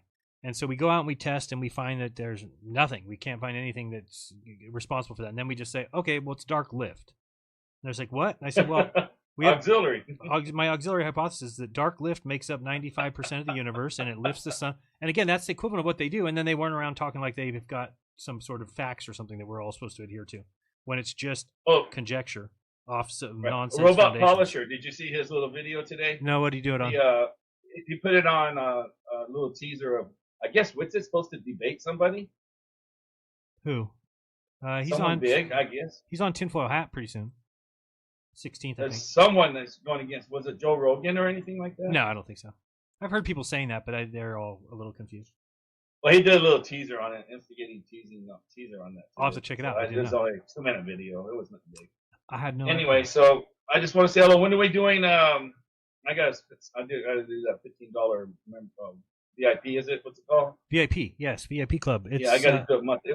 When I signed up last month? Was it recurring or was that just one time? Didn't I add a bunch of? I think I added a bunch of time to your. You don't have to pay this month. Is that what it is? I'll message you. I added some time that you had left over at the other place, so I'll check on it. I'm putting a note here. Yeah, because I wanted to do it monthly and I couldn't. I guess my brain was. Yeah, you probably did that. It automatically pulls out, but it won't pull out for a couple months for you. Oh, okay. Well, just let me know when you get a chance. And all right, you guys, hey, chat. Can you tell care, everybody? Can you tell everybody how much fun you had last? What was it? 2 Saturdays ago? Guys, you would not believe it. The sit and talk, and the round table we had. It went from it wasn't just weather. It was talking anything you wanted to talk about. Everybody had a great time. Dave Weiss came in. He finally cut out after 3 hours. He got tired. It was already. He's going to be joining us again Saturday because Rose can't be there. So it'll be Dave Weiss. You guys, you're really missing. It's worth the $15 a month. I'm telling you, it really is. Thank you, Harmon. I appreciate that. And we you also have the crypto classes, which are every other Friday night. So that's tomorrow night. And then you got the Saturday. We're going to do first Saturday, third Saturday for now. So if you guys want to jump on that, go to WAP. I noticed that my graphic is wrecked at the bottom of the screen. It should say wap.com/Jeranism, and it's got cut off for some reason. So, anywho. You guys will have fun. I'm telling you. If anyone can talk anytime they want. None of that. It's just a fun conversation. You would love it. So really think about it, guys. It's not that bad. I'm gonna let you go. All right, bye. Thank you, sir. Harmon is a Dodger fan, so we give him extra time. It's like riding the short bus. We just let him talk for a little bit longer than the 4 minutes. Vika Draziv. How's it going, my friend? Oh, you're on mute, I believe. Should be able to fix that. If you guys don't know. Hey, what's up? Hey, what's going on, Vika? If you don't know Vika, you should. Vika, tell everybody your channel. Tell them your documentary. They should find it soon if they haven't seen it. Oh, yeah. Vika Draziv, Truth in Plain Sight, Flatten the Curve and the Mechanical Realm. You can find on my channel and also on Facebook. Yeah, Jaren, I am here about the eclipses because soon we're going to be having an eclipse. So the people are really kind of anxious about it. And I also heard a while before somebody blabbering about flat earthers not doing any predictions and all this stuff. I just want to quick share screen for a moment. Yeah. Okay. Let me close this and go ahead and share when you're ready. And I will share. I don't see it yet. I don't see it on there yet. You should be able to share screen and then. All right. Can you see the map? Yeah, I can. Go ahead. Well, add to screen. Hold on 1 second. Something's not working. Let's go to this one. You have to. There we go. Now it's coming up. Yeah, it's showing me here, but you have to add it. Yep. 1 second. It's coming. All right. It's there now. It's up. Okay, we got you. You see the Monte Urbano map. You see. All right. You broke up a little bit. Come back. Hold on, you're freezing up. We'll give you a second. So when in this left corner, is it zoom in? Holy. while you're doing the screen share, maybe shut down your camera. Let's see if it works any better.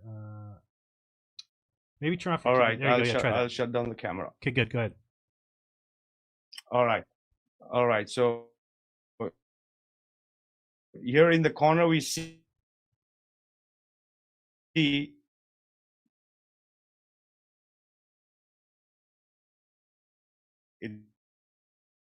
PK, you're breaking up pretty bad. Let me try something else. Just make sure it's not me. An eclipse. So we see the sun here. We see the new moon here. Okay. In a line. Oh, another one. Were you guys able to see it? Yeah, share again. Now your voice is coming in a little better. You were breaking up big time. Shit. Just share again, and we'll see if it fixes it now. Holy shit. Holy shit. All right. Give me a second. Yes. I don't know why it's doing that, but I don't know why I did that either. I'll but try we'll try again. again. See if we can fix it any better. All right. Here we see again. All right. You can see it now. I'm going to go slower. Okay, we're going to add to stage. Okay, you are on the screen. Go ahead.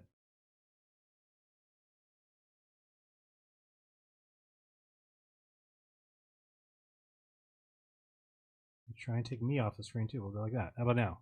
All right. Go ahead. So in the left, if we zoom in,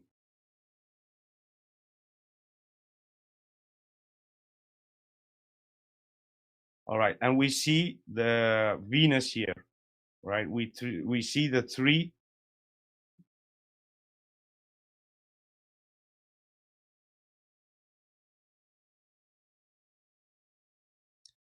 Not sure. We just keep losing you. Two luminaries and the sun and the moon in a line. All right, we got till there, Jaren? Yeah, we're having a hard time hearing you. I mean, we could. Can I go with another person? We'll come back to you just to see if it fixes it. We can't. You're just breaking up real bad your voice when you're trying to read. All right. Be right back with you. We'll try and see if it fixes itself. All right. Sorry about that. We will get that figured out here in a second. And now, up next, we've got. Oh no, we don't. Do we? Oh yeah, Tony's here. Tony, how are you, my friend? Let's get you going here. There we go. I knew it was coming. Good. Oh, I'm doing great. Yourself?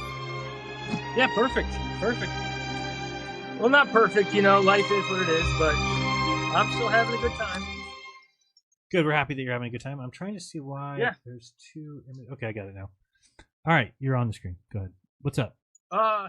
Okay, so you know the middle name, right? Tony Atlas Coriolis. No, but have you met that guy Almanac. Flatless? What? Yeah, Almanac. Almanac. And then there is a guy Flatless.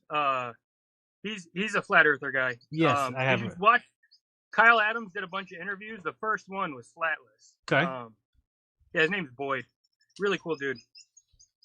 What is that noise? Who's behind you? You sound like you have monkeys there. No, I got some lovebirds up in the tree here. Ah. I know, right? Getting their groove on. Yeah. So okay, right, we're gonna start your check clock. it out. Go ahead. 2022, 2023, and 2024. Okay. Each one has a big old globe around it. Okay. We know this, yes. So Almanac is really the middle name, just because these almanacs are sketch, and it's so okay. One thing that I think I should be able to talk this out. Okay. Okay. In the almanacs, they say, and feel free if this isn't worthy to talk of, I'll just be cut off. Vaccination rates of the country. Okay. So it says them in these books, and it's been increasing each year, 2022, 23, 24. Okay. You think you're allowed to talk about that or not? If it's in the almanac and we are reporting facts, yes. Okay. Yeah. So sounds good. So the 2022 one, they put it in the first 15 pages. They show the percentage of the U.S. that got the vaccine. Okay. And for this first one in 2022, they don't specify two different categories. This one just says vaccinated percentage. Okay. What do you think the percentage of the U.S. that got vaccinated? I guess this would be at the end of 2021. They're putting out this book. So end of 2021. What do you think the numbers are? 68. They say 66. Very close. Okay. Okay. And then just fast forwarding quick to 2024, Yes. it now says it's 81.4%. And then for the two different categories, it says that they got at least one shot. 81.4%. Okay. That I leaves. don't really know if that seems higher than what I'm seeing. I guess I can say that, right? Yeah, but I think we are kind of in the community where we would be definitely around a lot of 19%ers. Yes, but I am still around like the normal, like as we all have a different community that we hang out with, people that don't understand the flat, you know. I know a bunch of people that don't understand the flat that also didn't get the juice, you know. Yeah, I don't even know how they would know that. How they would know a percentage. Yeah, I don't even. And I was wondering that too. So I wondered maybe, I mean, if they say 81.4, all you'd have to find is more than 20% of people that haven't gotten it. Do you think there'd be any chance that Analyzing the Almanacs in Arizona channel could get started, do you think? Sure. Why not? Maybe. But do you think I could realistically find 20% of, you know, the state's population that hasn't gotten it? Well, you'd have to do a smaller sample size, but it would at least give us an idea if they are completely off the rails or True. if they're close, right? I mean, if you took a sample size of 100 people, that means that you should have 80 that have had at least one and 20 that haven't had any. So if you found 40, then that's a big enough jump that would be weird. You could go do it again and see if it had, you know, anomalous results again. I just think, honestly, if I was out like trying to get people just going into Walmart, getting different groups of 100 people, I think I would not find one where 80% would be, you know, that way. Yeah, I have a hard time imagining that as well. Seems like it'd be off. For sure. And then I still got 45 more seconds. Can I talk out one little thing that I squeezed in a previous call with you? Talk it out. Squeeze it in. So, okay, I said how, like, I put in my my belt clockwise, like, as the sun and the moon both go. They both go clockwise, you know? Okay. So I put in my belt clockwise. I found that, like, everyone puts in their belt counterclockwise. I put my belt in counterclockwise. The logos are all printed as though you put it in counterclockwise. You mean counterclockwise would be to the left first? Yes. Okay. And, I mean, I just found out that everyone puts in their belt that way. Why? You know, I'd rather be putting it in the way of the sun and the moon. Just a random thought that I've had, and I find it just weird that everyone does it. Never thought about it, but I certainly do it the other way. Yeah, everyone does. Yeah. Anybody in the chat that puts their belt on right side first, roping around right to left, let us know to make sure. Yeah, everyone I've asked, you know, a little small sample size I've done for that. Yeah, everyone puts it in counterclockwise. But thanks, Jaron. Respect the time. Thank you for taking my call. Peace. All right, we've got up next the Dispeller. I like that name. It's like a wrestling name. And now coming down the aisle, weighing in at 345 pounds, the Dispeller. Something like that. Dude, man, soaking wet. I'm probably 160. Okay, obviously not very tall. I can't give you. You're not 7'1" then. No, man. I'm pushing 5'11" with my shoes on. All right. And lifts. All right, go ahead. You got 4 minutes. All right, man. I want to talk about a topic that's not so controversial. Let's talk about religion. Oh, great. Yeah, religion. Favorite, you know, it's my favorite too, but people don't like it much, do they? Well, I'll go quick then. Maybe I'll just do this in 2 minutes then. Okay. All right. So first, I want to do like a little quick Bible study. Hold on, real quick. If you're going to do a Bible study, I need to get. Where's our goddamn Bible? I can't find it around here. Okay, go ahead. Make sure you get your King James version. Yes, King James. Go ahead. There you go. All right, so let's go to Matthew 4:8. Again, the devil took him to a very high mountain and showed him all the kingdoms of the world and their splendor. All this I will give you, he said, if you will bow down and worship me. All right, so that's the devil, right? And that's when Jesus got taken up to this tall mountain when he's out in the desert. Right. Okay, so assuming that the devil and Satan is the same person, devil means adversary. Mm-hmm. No, devil means accuser, and Satan means adversary. Correct. So let's find out who the God of this world is, right? And for that, let's go to the Apostle Paul in 2 Corinthians 4:4. Satan, who is the God of this world? Okay, so we kind of got that cleared up from the Bible right there. So let's find out more about who owns the earth, right? So let's go to Psalms 24:1, a psalm of David. The earth is the Lord's, or Yahweh, or Jehovah, and all it contains, the world and those who dwell in it. So right there, it looks to me that Jehovah is the God of this world. He's Satan. You know me. You're. I've been Oh, saying. there. I've been, May it kind of feel flat there. No pun intended. I've been screaming that for a while, but okay. So you said we're basically looking at Psalm, where it says that the world is God's, and everything in it is God, or the Lord's, and then and then we've got in Corinthians them saying that Satan is the God of this world. Exactly. And then there's this character called the devil trying to give away the kingdoms of the world.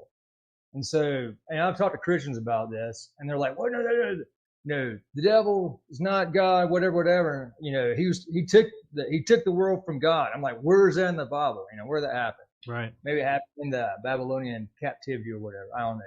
Another thing also, yeah. How many more minutes I got? I can wrap this up pretty quick. Okay, I got a minute 34 seconds. Yes. Another thing that I find kind of interesting is in Psalms, all through the Psalms, the Lord or Yahweh or Jehovah, however you're going to call him, he talks about how he wants the whole world to know his name. And he's all about his name, which is, you know, the 4-letter word there in Hebrew, or four characters there.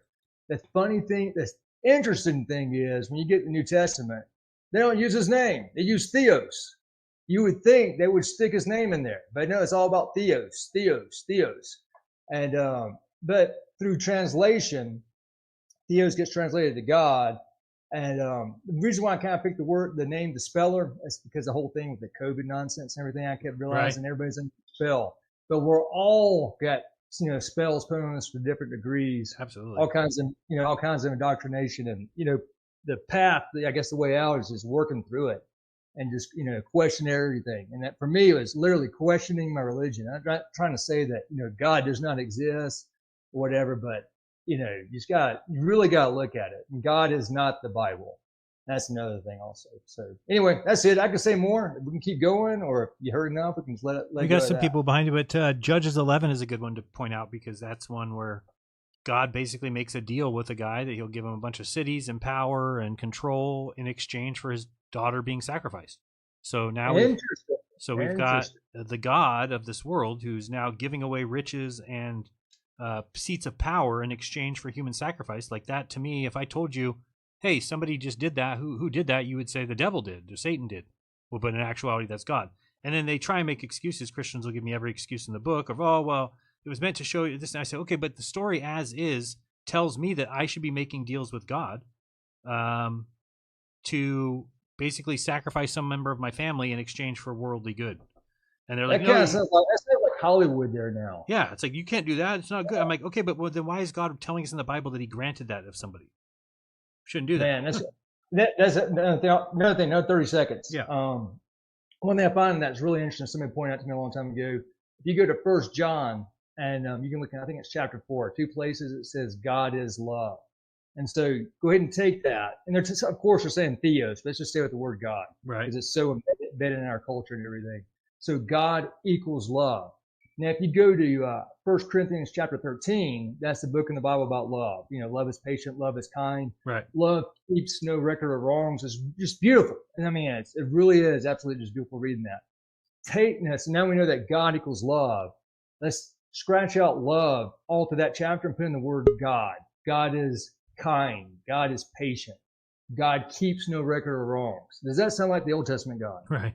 You know what I'm saying? No, especially if you go to Hosea. And then if you read through Hosea, I don't have it up in front of me right now, but he's like, I don't love them anymore. Right. And it's like, whoa. You know, looking at 1 Corinthians, love never gives up.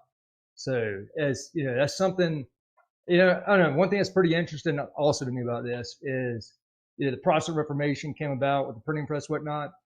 I look at the internet kind of being a part 2 of this. I think it's just really shaking everything up with religion. You know, God is always the same, but our concept of God is really changing. Right. And I think that that's just more proof that it is, each person has that inner desire to want to find God. And then when they're presented with such shitty stories, a lot of them turn atheist or whatever, but that's ridiculous. Atheists think Christians are the dumbest people in the world, yet they take what they give as God and say, well, that God doesn't exist, and therefore I'm an atheist, which is kind of ridiculous. If you think they're so dumb, why would you take their opinion of God? Don't go find your own opinion of God. There you go. So- There you go. All right. Well, thanks for the call. I appreciate it.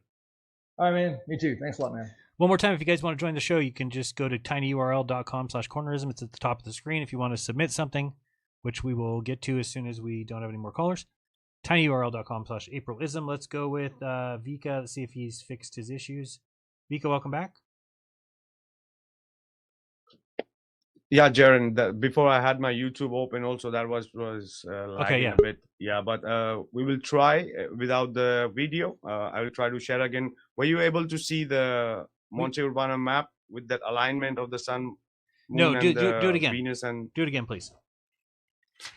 We could kind of see it, but then, oh, you're sharing it? Oh, no. When you share, let me know. no. Yeah, just a second.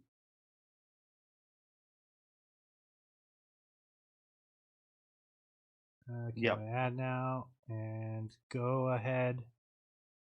Good. Right, so we can see now. Yep.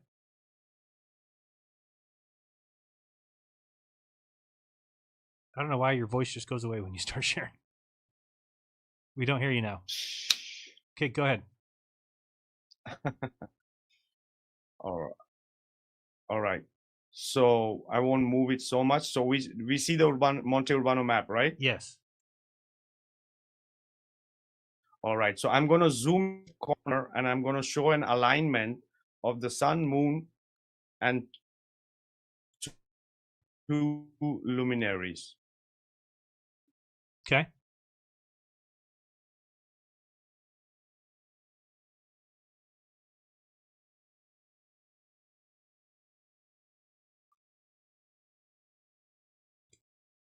Let me see if I bring it up on mine. It'd be better.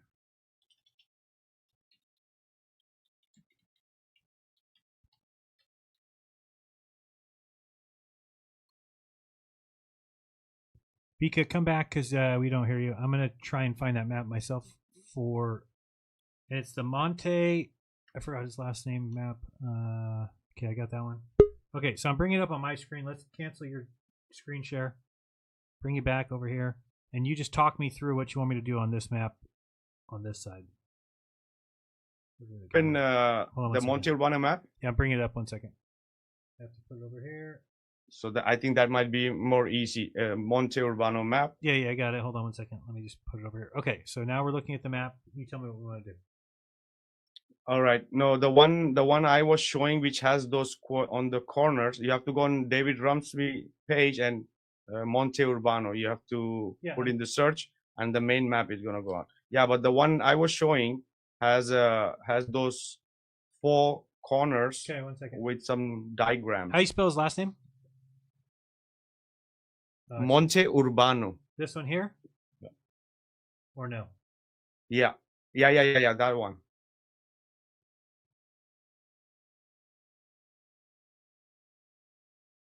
What? Oh, let me just search it here. Monte. How do you spell the last name? Yeah, Monte Urbano. Yeah, that one was Monte Urbano. Yeah, it wouldn't let me go to that one. So how do you spell the last name? Urbano. Thank you. Okay, and that's going to bring up here in a second. Okay, so you mean this one here? Yeah. Okay. It's on the screen now. It's a huge map. Yep. Exactly. Okay. So if we zoom in on the left corner. Down here? Yeah. Zoom in all the way. Okay. Yeah. So you're going to see the sun here. If you zoom in more, you see the alignment of the sun. Zoom in more if you can. Yep. 1 second. I'm just mixing this a little bit. Okay. Here? Yeah. So we see the sun here and the moon here. It's a new moon, right? It's without any chart. Okay. And if you go more ahead in the straight line, zoom in more. Okay. More, you're going to see, just continue in the straight line, and you're going to see 2 luminaries. Here you see Mercury. It's written in Latin. It's used Mercurio. Yep. It's Mercury, and here we have got Venus. Yes. Right? So this is from a map from 1400s. Now I just want you to open a page called STEL stelvision.com. Open it right now. STEL? STELvision.com. All together. Okay. So it's going to open up a... Hold on. STEL? VISION? Yeah. Vision? Yeah. STELVISION. Okay, I got it here. Television. Okay, we're on there. Yeah, so it's gonna show you a star map. Look for a star map. It's gonna open. Is it in French or something? It's in French. You'll have to tell me where to go. Yeah, but it should. Yeah, you have to look for the star map, Astro Sky Map. You have to look for. It has to be an option somewhere to show you the star map. This is the thing. I cannot share my screen. I don't know what the hell is happening here, but I could have shown you. But Let me just try there this. has to be something.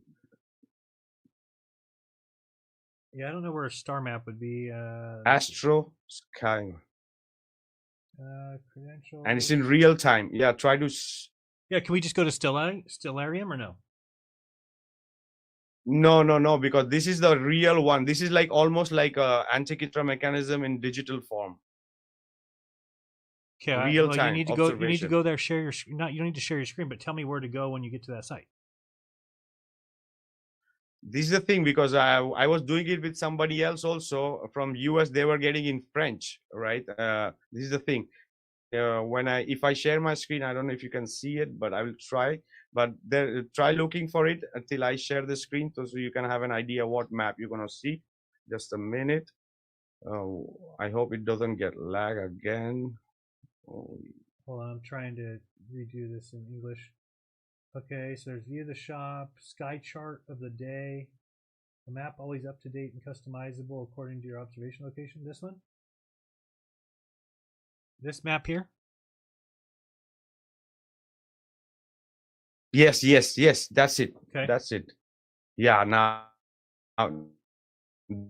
this. Okay, stop sharing your screen. Stop sharing your screen. You're getting a robot-y again. Hold on. We need to stop you sharing your screen. You're roboting again. Let me get rid of you. Kick from. This is the map. Okay, go ahead. Vika, did I accidentally kick him or did he hang up? Vika, come on back real quick. We have the map up. Jump back in if I got rid of you. Guys, if you're in the private chat chatting to me, just, I don't have it open. I'm obviously on the page with people. Vika. All right, we'll come back to him 1 second. We're going to keep looking at that. Let's go with Kevin Samuel. Kevin, are you there? Yeah, you hear me. Hey, Jaron. What's up? How are you? Am I echoing? Or is it? Good enough. Okay, so I send you on Telegram, I send you 3 pics. I like to set up an experiment of the first mechanical falsification of curvature.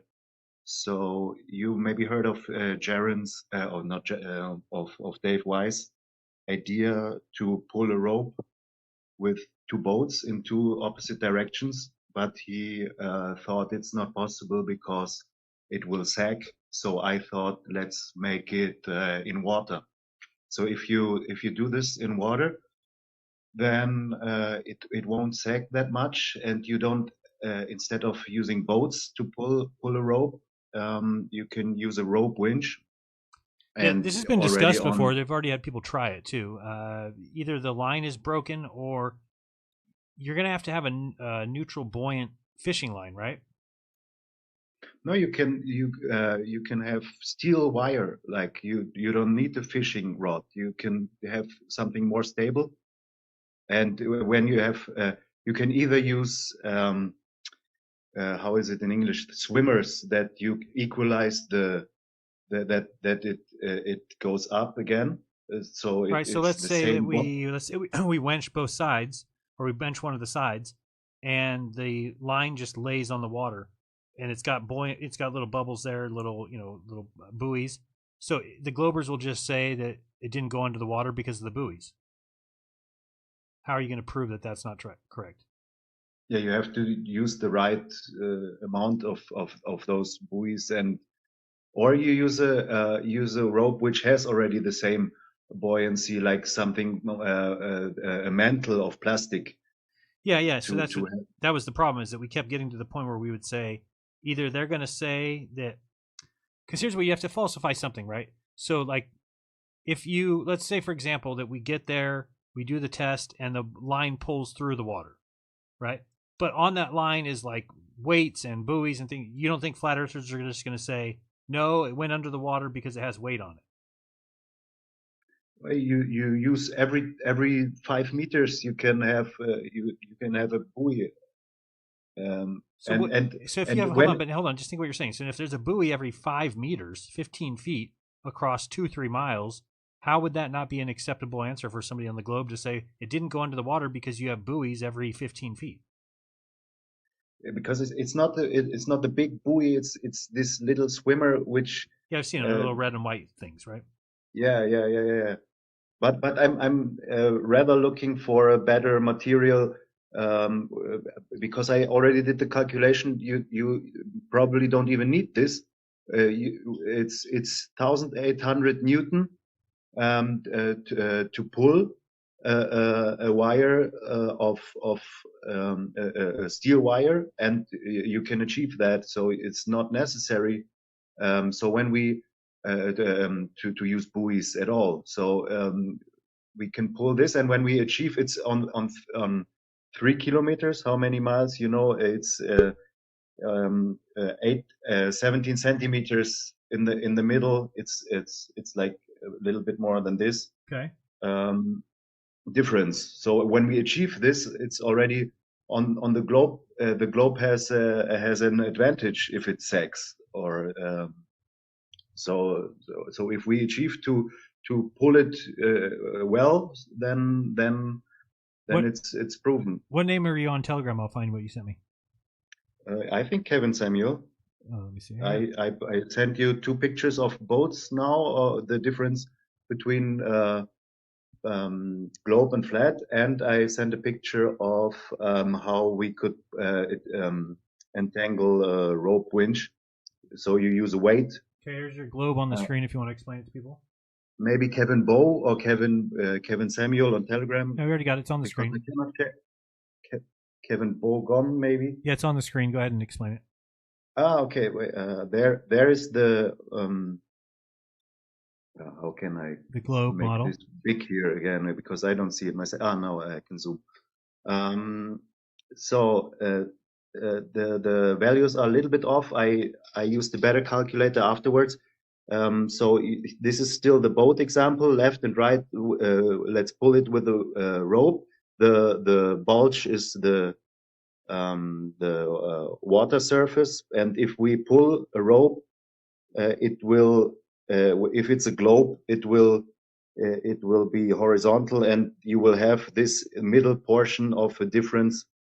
There it's written 30 centimeters, but it's 17 centimeters. So 7-8 inches. Over 2 miles? Or how many?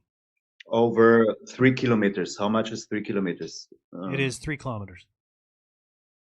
3 kilometers. 3 kilometers to miles. I don't know that equation off the top of my head. 2 miles. Yeah, maybe. It is 1.86 miles. Yeah. Well, over 1.86 miles, the Sagitta would be like 3 or 4 inches. Right? Yeah, 17 centimeters. So this is you can have pressure sensors on the rope, which can measure very well. So you can also dive along this thing, and put the last picture, because a boat would make too much noise. It would give too much waves. Agree. So it better have a rope winch and put the weight underwater, and so it will have. So it's better to have a lake, or that you don't have so much noise, but you only actually need 1 rope winch, 1,800 newtons, I can send the calculation also on Telegram. Yeah, and I have the Sagitta as 6.92 inches over 1.86 miles. Yeah, So- this sounds measurable, right? Because you and you. Yes, I think so. But I think, yeah, I mean, my original thought was 3 miles, because the 3 mile, the Sagitta is 1.5 feet, 18 inches, which is much easier. Yeah, but there's too much of rope. It's well, it's not that expensive. You can have it for I looked it up, $1,500. Yeah, I think you could even go less than that. But okay, let me go up with go with your next one here. You've got next the flat one. Go ahead. Yeah, this is the flat comparison then to it. Yeah, this is obvious. Flat is flat, and we don't have this difference. Okay. And if it did sag a little in the middle, we were just hoping that it would hit the water and just float. No, it's not above the water from the beginning. It's exactly on the water, which helps that it won't that the sagging is not a problem that much, because the water has more density. That's what I said. It will be exactly on the surface, Yes. and if it's a globe, it will go a little bit below this some inches, and Right. if not, it remains exactly on the surface. Okay. It's better with the density of the water to support it. Okay. Yeah, and put the last image to show the setup, which is more probable to achieve in reality. Can you turn it? It's actually. Oh wait, yeah, I can. Okay. Yeah. So there's, if you have a rope winch on the shore or of a port, when you have a harbor, you have these big rope winches. You need just to find someone who will allow you that. Right.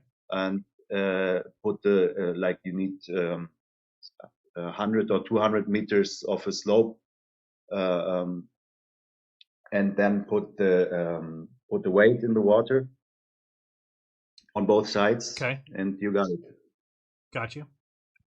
Yeah. Why did you say we have to have? Where'd you get this 200 number from? It's just to have a little difference to the. Actually, an engineer he sent this to me, this idea, but I don't know where he got it from. But I think to have a little game, a little play to from because the middle portion is 3 kilometers, so you need a little bit Okay, a so you're saying, stable right, setup. And we would just be measuring from G to G there. Yeah. Okay, got you. Okay. Yeah, so I'm thrilled to do a mechanical setup, because no refraction bullshit. How can people follow along, and if they want to be involved, that kind of thing? Yeah, I will write in the Telegram groups. I post in Miswits, but I will post in your group. Maybe I will make a GoFundMe for the rope. And, okay. Yeah. Yeah, you might want to talk to Mitchell from Australia. He tried this already and he gave up on it for some reason. So I want to check with him what his big hang up was. Cool. Okay. Yeah. Yes. Perfect. Alrighty. Anything else for us? Oh no, not now. This is my thing now. This is your mission in life? This is my my mission for the summer. Let's see. All right. So when you plan on getting it done this summer?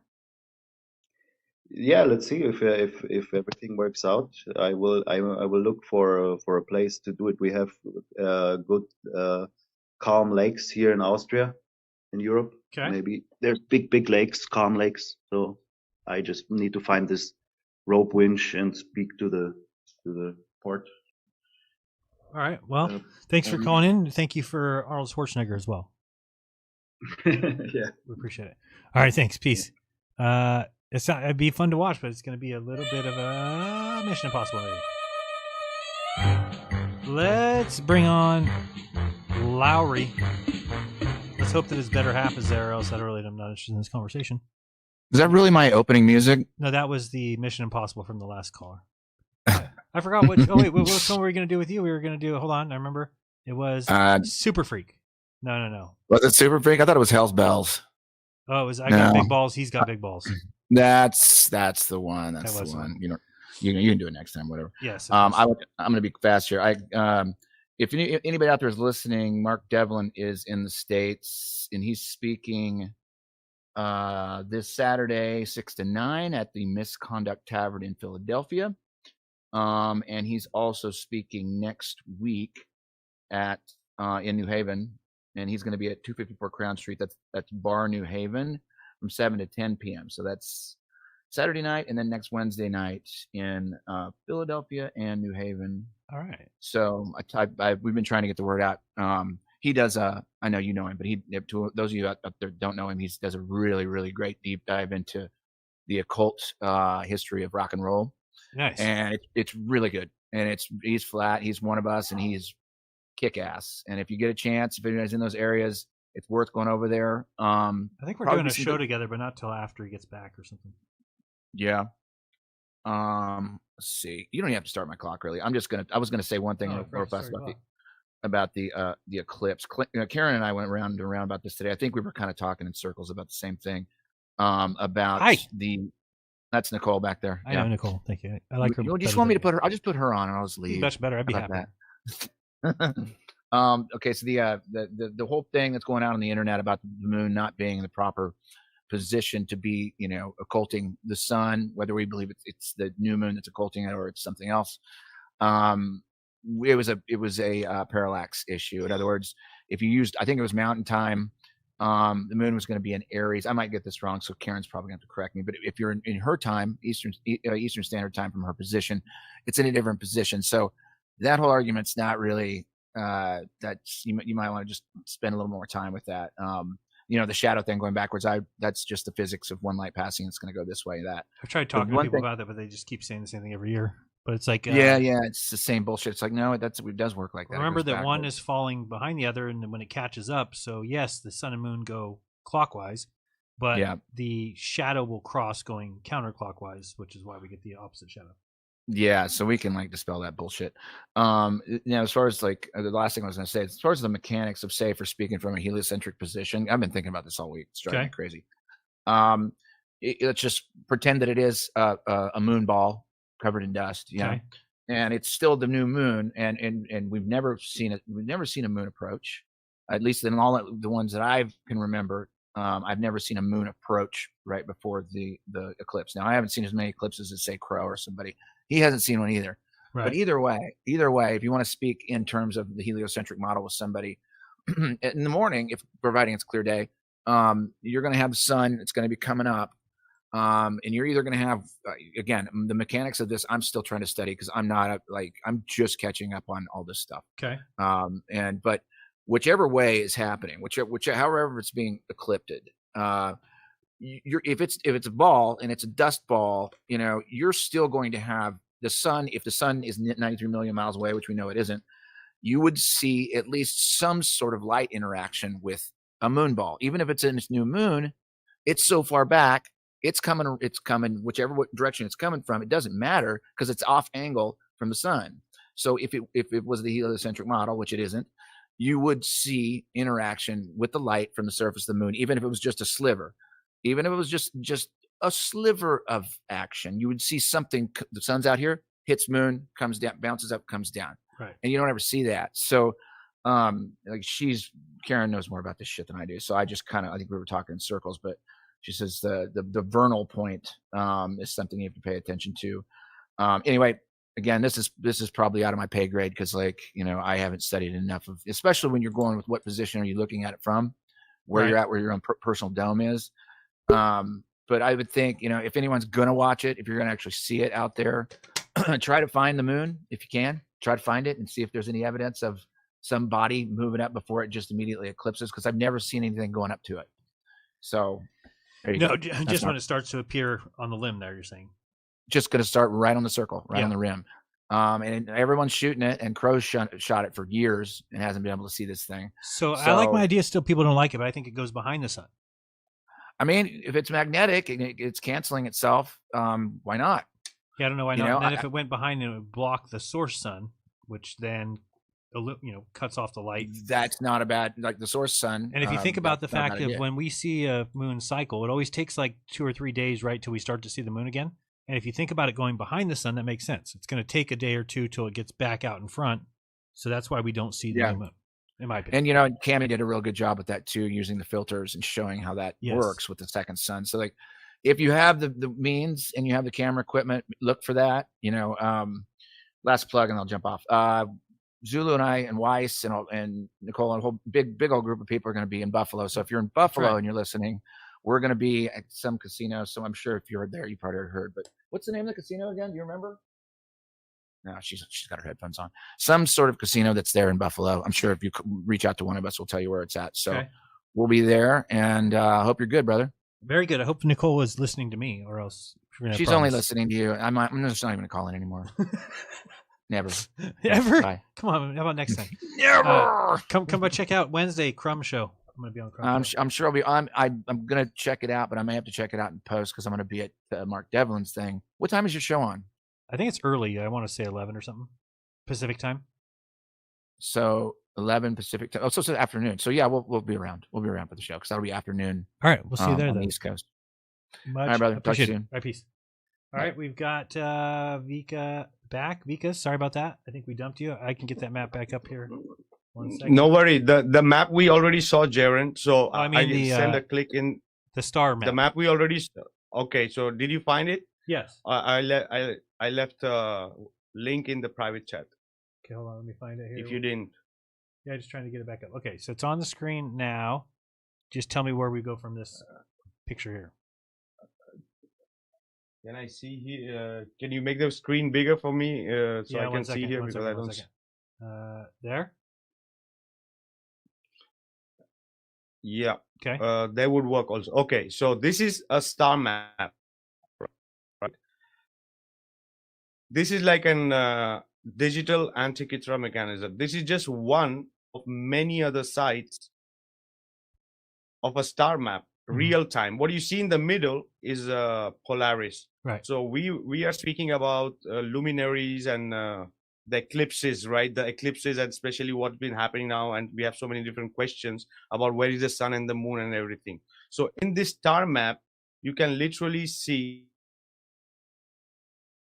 You can put it, and if you scroll down a little bit, you're gonna see the date. It says night of. Okay. You see the date there? Night of April 4th. Yeah. So, yes. Okay, and you can see it's. I don't know if it's calibrated to your country and the day and the time is on the left, but you can click next day. Okay. You're gonna see the sun and moon moving. Right. Next day. Yep. Next day. Next day. That's the day of the eclipse. Okay. No, you have to go back. No, you have to put on the 6th of April, 8th of 8th of April. Okay. You see where they are on each other. Yes. All right. They are literally on each other. Why? Because it's a new moon. It's not illuminated, right? It's a zero charge. That's why it's invisible. Right. Right. So in the lunar eclipse, there might be moon involved sometime, but it looks like there are other luminaries which are involved. Right. So if you scroll down a little bit, there's a search box and just search Mercury a little bit below here. Yeah. When you search, put in Mercury, everything will go away. Just Mercury will be pointed. Just do that. Okay. And go up and see again where is Mercury. Okay. Is in the same spot. Let me see. Yeah, just go up more. You're gonna see the Mercury. Yeah, right. Okay, it's well, when I hit next day, it kind of goes off the screen, but yes, I see it. Yeah, but it's in the same spot like the sun and the moon. Now you can the same way you can do it again for Venus.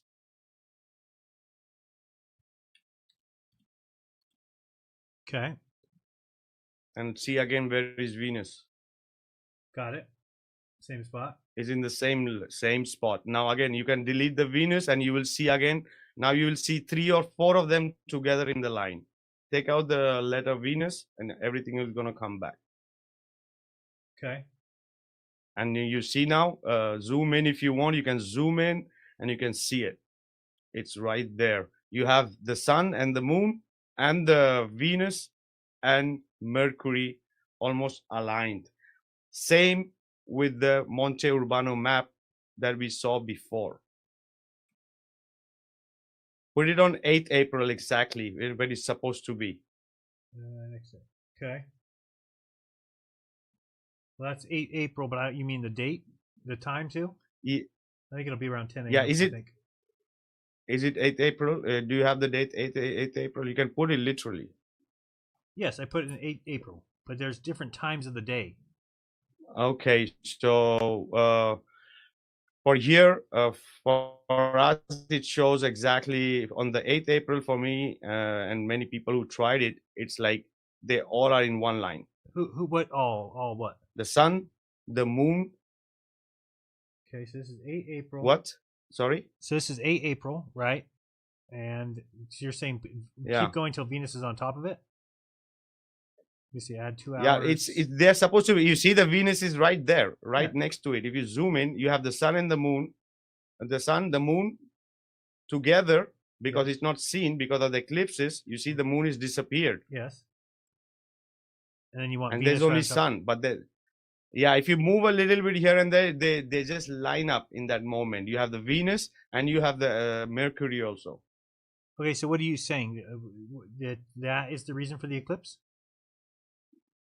Could be. Okay. I don't know what it means, but is it not very strange that from a 1400-year-old map, they're trying to show that there are luminaries involved in the eclipses because the moon is not be seen because it's new and the luminaries are there.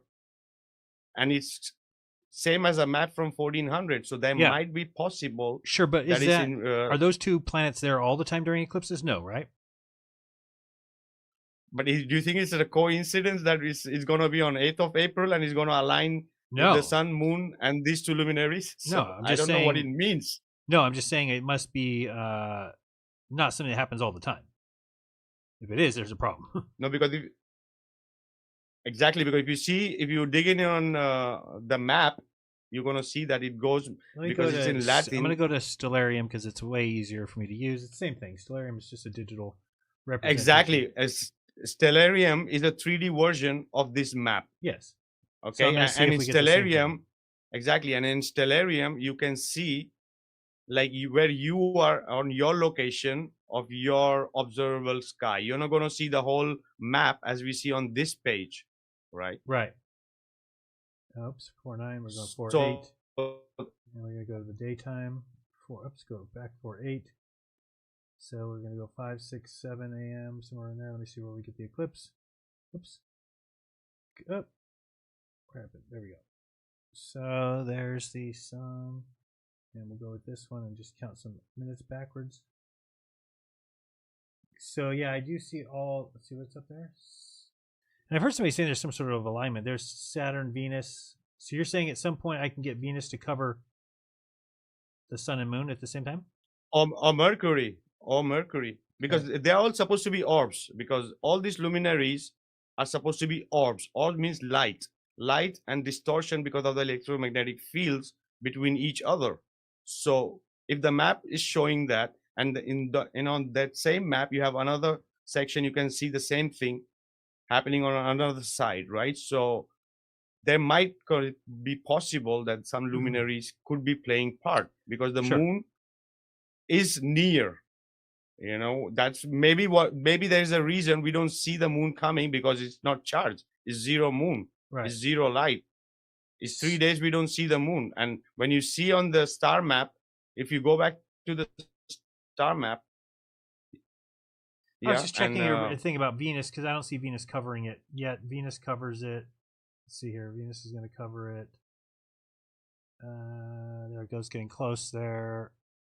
But I don't think it all. Well, it's close. I'm trying to see if we get it all to line up. So maybe it only lines up from a certain place on Earth. So that may be the reason of the observation point. or the location of the observation of that shadow. Yeah, I can't really get it to go over each other because if I go this way, it comes Yeah, up. because Stellarium is the 3D version. It's not going to align so much. This is the sky map, because you're seeing the star and the constellation from the above. How really? Because this star map, anybody can print it and put it on their head and look towards the north. Is going to see the exactly same constellation and luminaries in their right position in real time. Right. Okay. So yeah, that's it. Just if you want to go back to one moment to the sky map, I'll just show you one thing. Yeah, you can just go previous day, next day. You can just, there's an animation below, and you can just click on that animation and you see how it moves everything day to day. This can be, you can put it, see in the future also.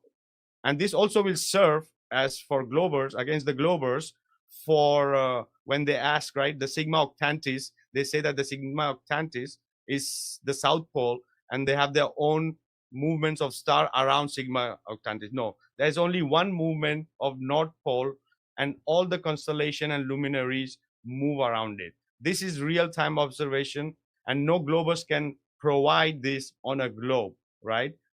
With the other poles and whatever they want to make up with Sigma Octantis, right? You can literally zoom in this and go in details, right? Yep. And if you play with the date between the date between today and 8th of April slowly, after you refresh the page, you can play around with the date, and you can see literally how it lines up. All these 3 or 4. Yep. As we've seen on the map. So that's it, Jaren. Yes, sir. All right. Another thing before I jump out, I think one guy I think wrote you called Hugo Boss on Telegram. He's coming up all the way from Mexico to on a auto caravan with his P900 or P1000, and he wants to do the observation of the. Yeah, but he's coming the end of April. He's coming the end of April though. So I'll help. No. He's gonna be in a week there. Okay. Today I was speaking to him. Yeah. All right. Well, he told me. So yeah, nothing. It was just connected to him, and he wanted to collaborate for that observation from different angles. If you want a particular angle or to collaborate on that project, he was very keen on doing that. So yeah, nothing else. Jaren, thanks for having me. I'm gonna jump out. Bye. Have a good one. Peace.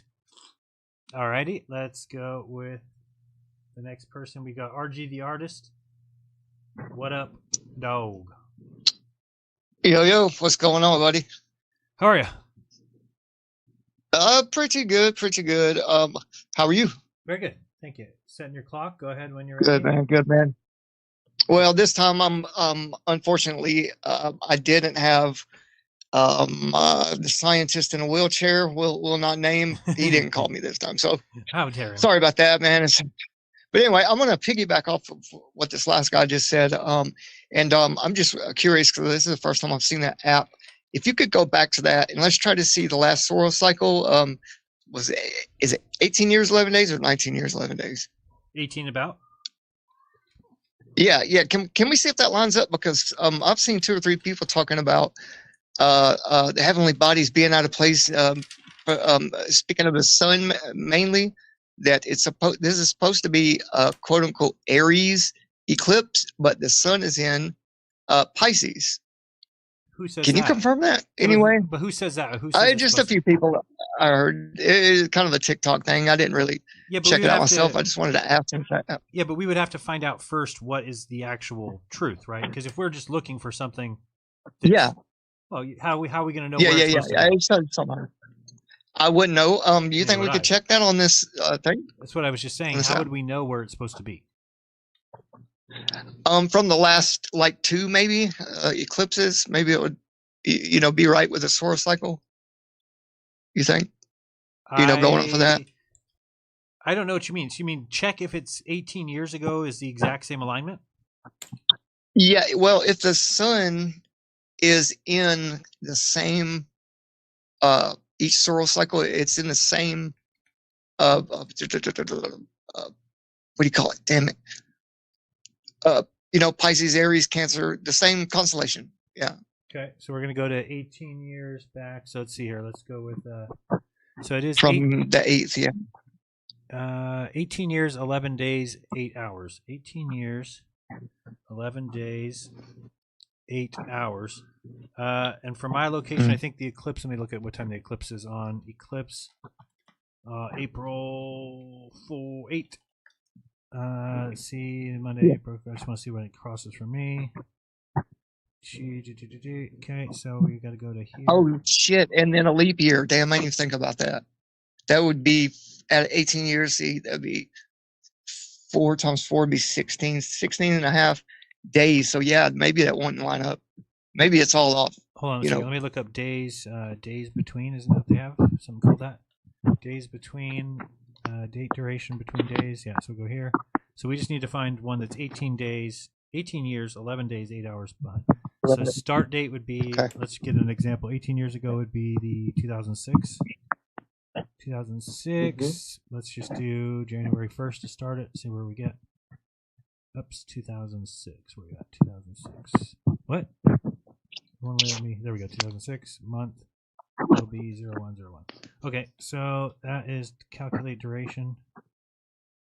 Oop, end date today. No, sorry, April 8th. April 8, 2024. Yeah, I wish I could confirm the person that says this. I've just seen it, and it really spiked my interest because maybe that's why things are so off, man. You know, shit's out of place in heaven. Yeah, so we have 6673 is the. Hold on, let me see how many days are on the solar cycle. I just had it up here. What happened to it? Solar cycle, where are you? Okay, solar cycle is 6,585. 6,585.3 days. Okay, what are we at over here? We are at 6,673 and 673. So I need to get to less days by 100 by about 90. So we're going to go 90 days less than 1/1/2006 would be about 2005 10/1. Try that. Calculate duration. 6765. What? Which way? It's the result. 6765. I went the wrong way. Sorry. 2006 would be then 3/1. Calculate. 6614. 6614. We're getting closer. Let's do 4/1. Calculate duration. 6583. Okay, we're close. 83. So we need to get 2 days back. So go 331. Go 330. Calculate. 6585. 6585. Okay. 6585 days ago would be March 30th, 2006. But that's not going to include the hours. Oh, okay. Oh, yeah. What would it be? 8 hours times that many days? No, it says 0.3 days, so we're missing the 0.3. So that would be oh. So that's what 3. Now, are we doing this off a solar cycle or a lunar cycle? Like back when they.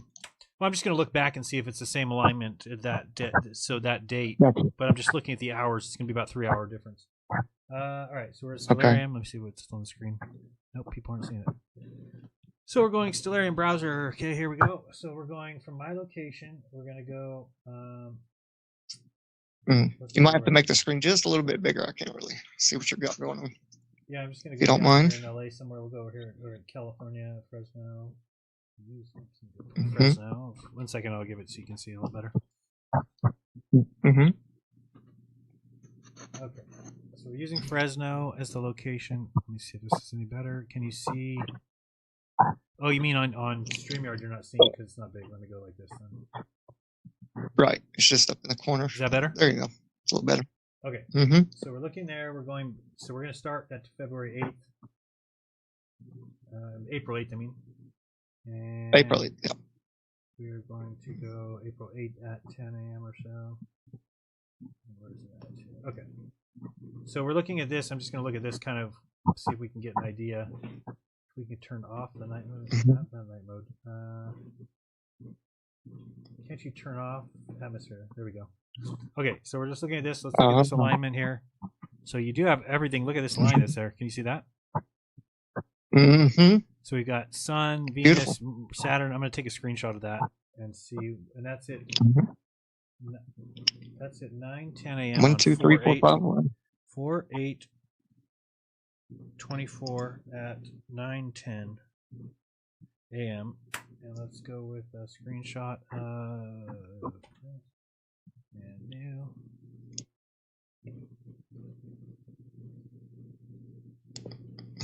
Okay, we got that. Save that. Save. Where are you at? Save. Desktop.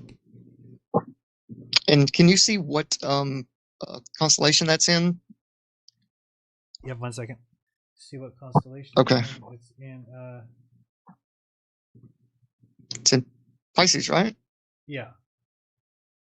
Yeah. So everyone's saying it's supposed to be Aries with the sun itself, but So Aries would be here. I don't know I mean, why it you make- would get that, but let's go back in time and see what happens. And so we're going to the date I had up here was I lost it already.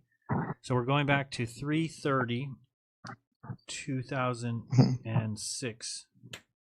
If we go to yeah. if And we- also Shane St. Pierre has a chart. If you guys want to go there, I didn't think about it before I came on. He's got one that goes forward and backwards with all these eclipses. 2006.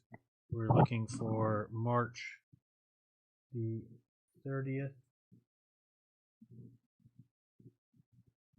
Yeah, I see how it moves there. 30th. Hold on, but we're 0.3 days off, so I've got it. I just don't know if it's 3 hours up or 3 hours back. I need to go both. So here's 3 hours ahead. I don't see it being the same, really. We go 3 hours back. Or 9 would be 876.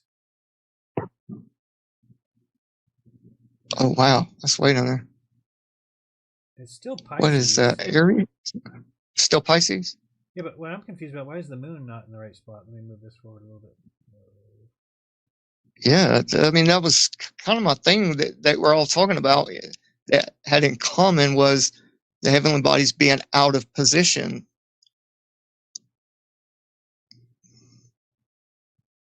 So where's the moon? There's the moon there. Looks like it'd be a day or two away. First, let me see. 3:31. Oh, it moves away that way. Backwards. Okay, so it kind of looks like it's the same here, 2:28. Which again, I know the weird thing is about the calculator site too, is that they sometimes add the day of and the day. So it's kind of could be a couple days off. Oh, to make it match their thing though, it's it would differ. You know, keeping up with them exactly 18 years, 11 days, and so many hours. I think with this time. That's why everyone's kind of, making it a big deal. It's just something different about it. It doesn't match predictions. Yeah. I'm not sure. I wish I would have had more evidence, but you're helping me out a little with this. Well, it looks like I'm getting closer to the moon here, so I don't know if there's an eclipse that day or what. So it would be a new moon as well, though, right? Yeah, it is a new moon. It's close to new moon. Yeah, there it is new. And yeah. This is on, now we're at 3:29, 5:55. It could be correct, but it's going to drip down below. Back. So we can't really see it, but let me see if we go a little bit further. But it's still Pisces, though. Yes, still Pisces. You mean that many years ago? Yeah, the sun, being in that position. I see now. But it is a little bit to the right of where it is this year.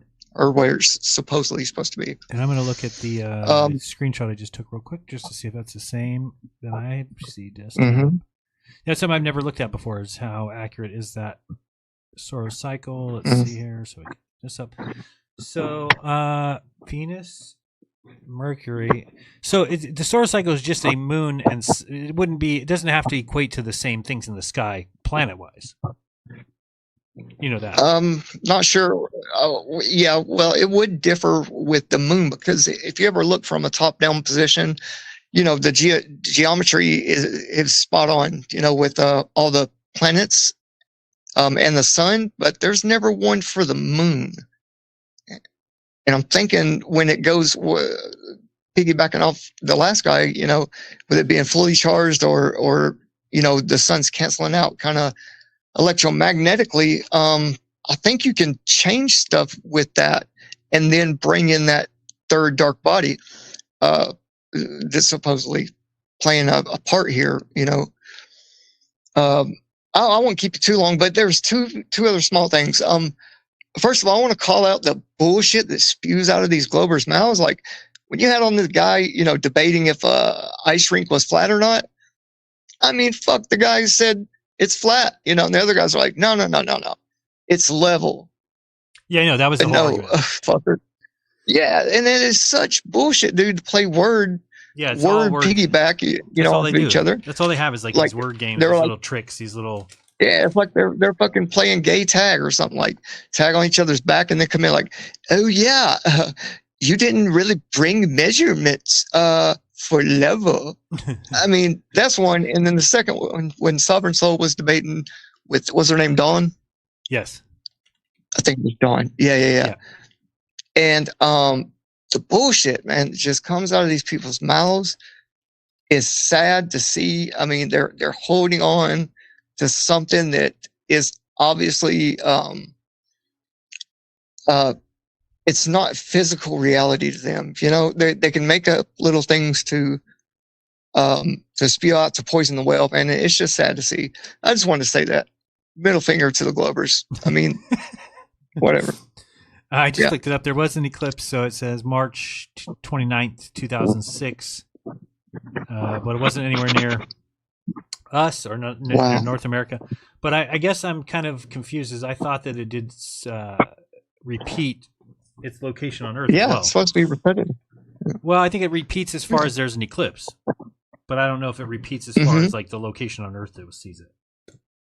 No, it doesn't. It doesn't. Okay. I kind of seen the projections for the last. Oh, the old ones. Last like 6 or 7. Yeah, on Shane St. Pierre's page and Alan from Space Audits. They did a great job. And what did they come to? What conclusion did they reach?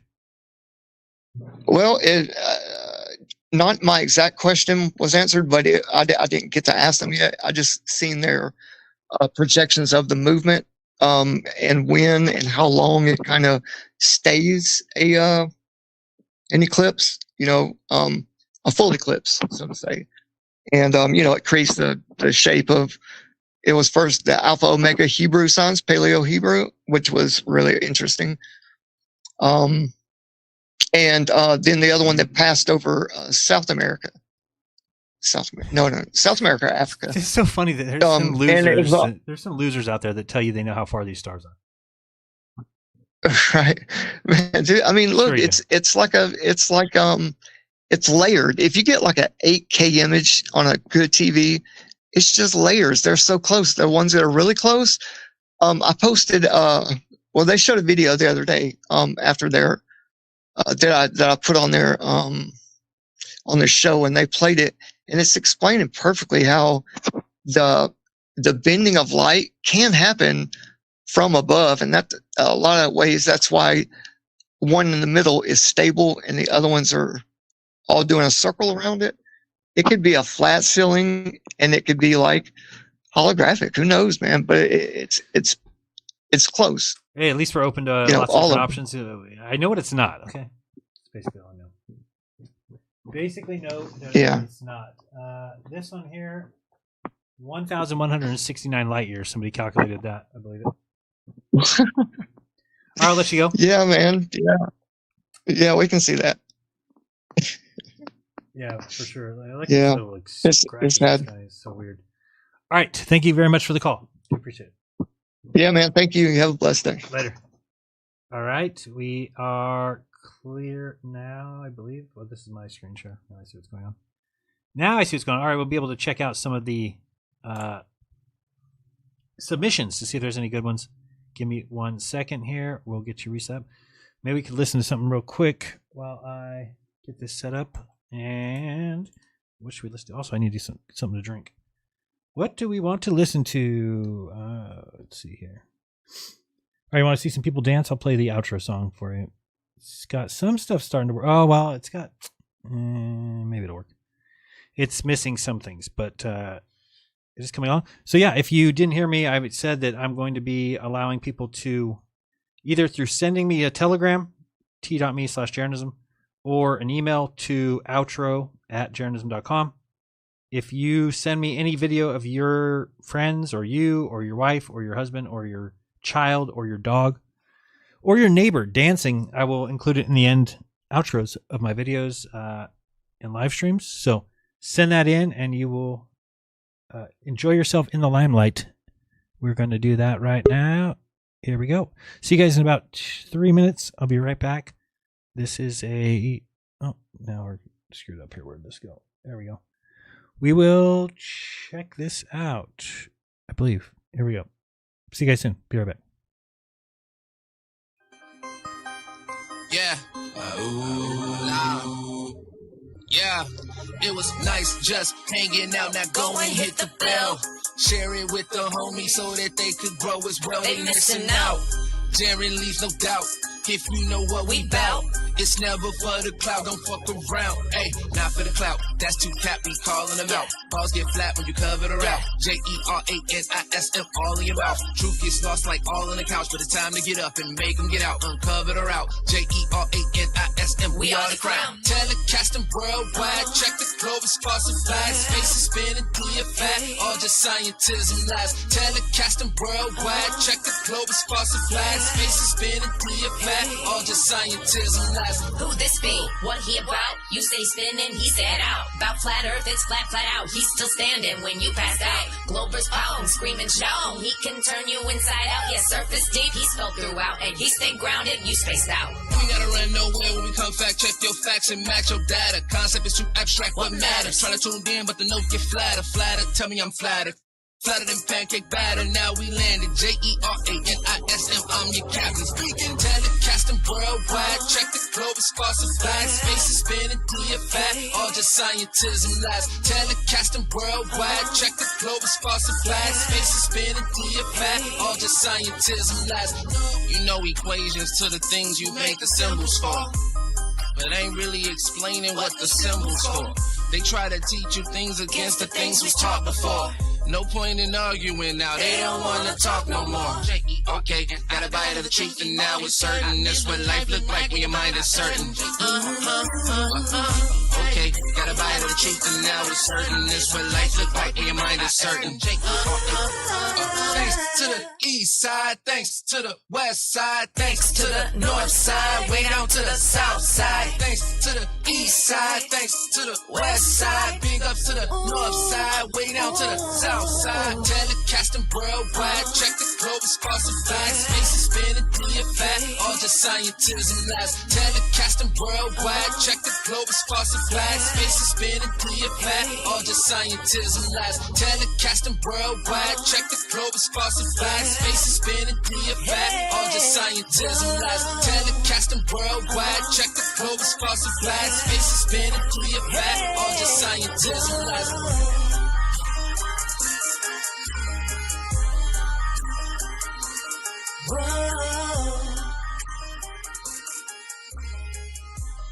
All right, welcome back. Welcome back. We are going to check the super chats and then we will get into the submissions. And we've got... Yeah. Turn that off. Thank you. All right, let's check out the super chats here on YouTube first and see if there's anybody who's got any comments there. And we've got a Lord Racer, 6 months as a member. Thank you very much. He is part of the Jeranism Club. He's been a member for 10 months. Thank you for all my logos. We also got Geocentric Sense. A shout out, Jaron, and to those in here. Very nice. Thank you very much. We've also got Clit Rubs, which has got to be one of the #1 usernames that there is on YouTube.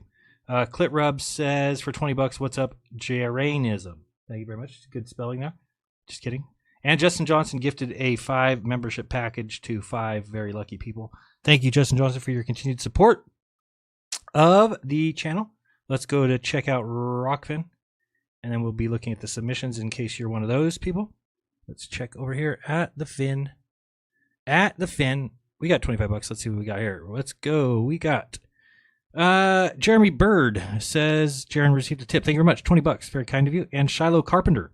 Jaron, have you given any update about the state national you were looking into? No, I have not started that process. So that is, and I'm paying money for it too. That's nice of me. But I'm writing a note down here to start that process. Okay, thank you very much for that. But yeah, I will let you guys know and update you as I start to go through that. But I've seen enough evidence now that I think there's something to it, for sure. For sure. Okay, let's go over to the forms. Where's that at? Forms, I believe. Is that what it's called? Google Forms, something like that. Let us see. Google Forms. Yes, that one. Go to Forms. Yes. And where is my form? The Speaker's Corner form. Yes. And we've got how many responses? All right, we got a few. Good. Let's go through here. All right. So some of these might be from last week, or last month. I'm just going to read, make sure. Yeah, we read that one last month. When are you going to do another NASA Comedy Hour? Thank you for that. We will get onto that. Oh, I see how they do. I don't want it to be listed this way. Let me get it onto a sheet. Link to sheets. Create a new spreadsheet. Good enough? Great. Okay, this is easier. All right, everybody agrees that I can read their thing on there. Good. And what's the date? 373737. We can just get rid of all these. Nice. Oh, well, actually, I didn't read this one last time. It says, let me get rid of this one. What? Okay, we're going to get rid of these first four. Delete rows. Okay. What? There was a problem. You cannot delete what rows? Delete rows. Cannot delete rows with form questions. Consider hiding the row instead. All right, whatever. Just trying to make things easier on me. Hide rows. There we go. All right, so we got the first one is from, I don't have a name yet here. Somebody says, I wanted to put a plug in for growing sprouts. So easy and cheap, yet a rotten thumb can grow them. Food in 4 to 5 days with certain varieties, and there is no poison in it. Lastly, I'm trying to start a flatter day.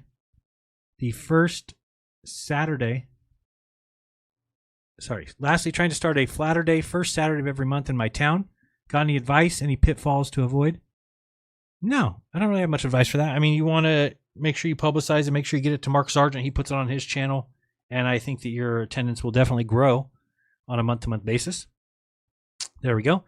We've got the next one for 2. My name is Joe from Newark, Ohio.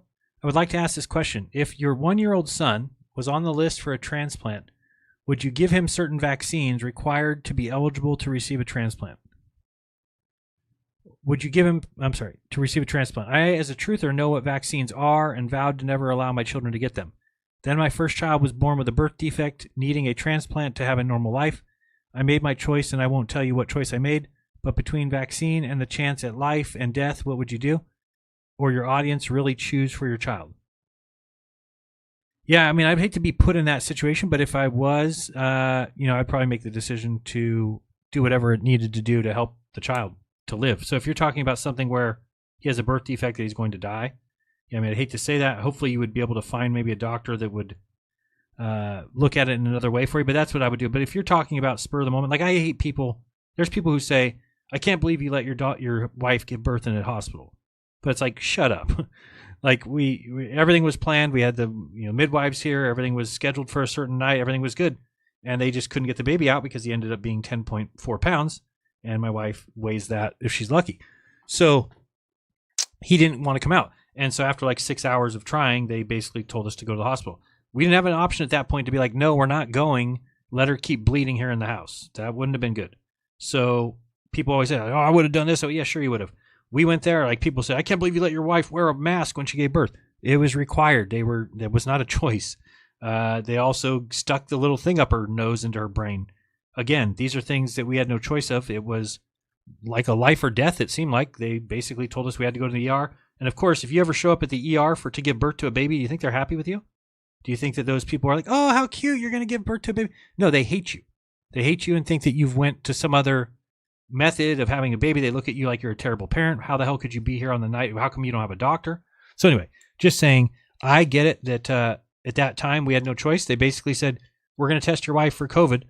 I said, no, you're not. We declined that test. And they said, if you decline the test, we mark the baby as positive and we separate mom and baby for 2 weeks. So that's what I was being told. If you think at that point you would have been like, go ahead, do that, or what, you would have ended up in jail. So for me, it was like, what are we going to do? A very regrettable situation, but at the same time, we had to get him out. So we had to allow them to test her. And I mean, thank goodness they didn't test her and it come back positive. If everything that they were doing was not real, they could have easily came back and said, oh, it was positive and we need to separate them. And then I would have ended up in jail. So luckily that didn't happen. But it's the whole protocols were ridiculous. I was right there in the room next to her when she's giving birth, but I didn't get tested, but she did. Doesn't make any sense. Doesn't make any sense at all. So to answer your question, Joe, if you decided to vaccinate your child, I think that that's better than letting them die. If that was really the protocol that, if that was really your only options, then you got to do that. And then you just go through some sort of detox protocol. Again, it's not desirable. And anybody who's saying they would do something different is, in my opinion, if they're like, no, I wouldn't give them a vaccine come hell or high water, then I think that's borderline child abuse. If you're talking about there is some sort of way to save the child, but you're choosing not to. Because, yeah, granted, we don't want vaccines, but then again, I don't think you have much choice in that point. I would never let my child just die and be like, well, I didn't want to give you a vaccine. So hopefully nobody gets stuck in that position, but if you do, that's how I would handle it. All right, we've got, hey, Jaron, this is Steve Zizow again. I recently came across a few different YouTube channels mentioning Summer's Gate in Antarctica, and I found a couple of really interesting short couple-minute videos. One was on Ironworks channel, and it's talking about the UN map logo hiding Antarctica in plain sight in its logo.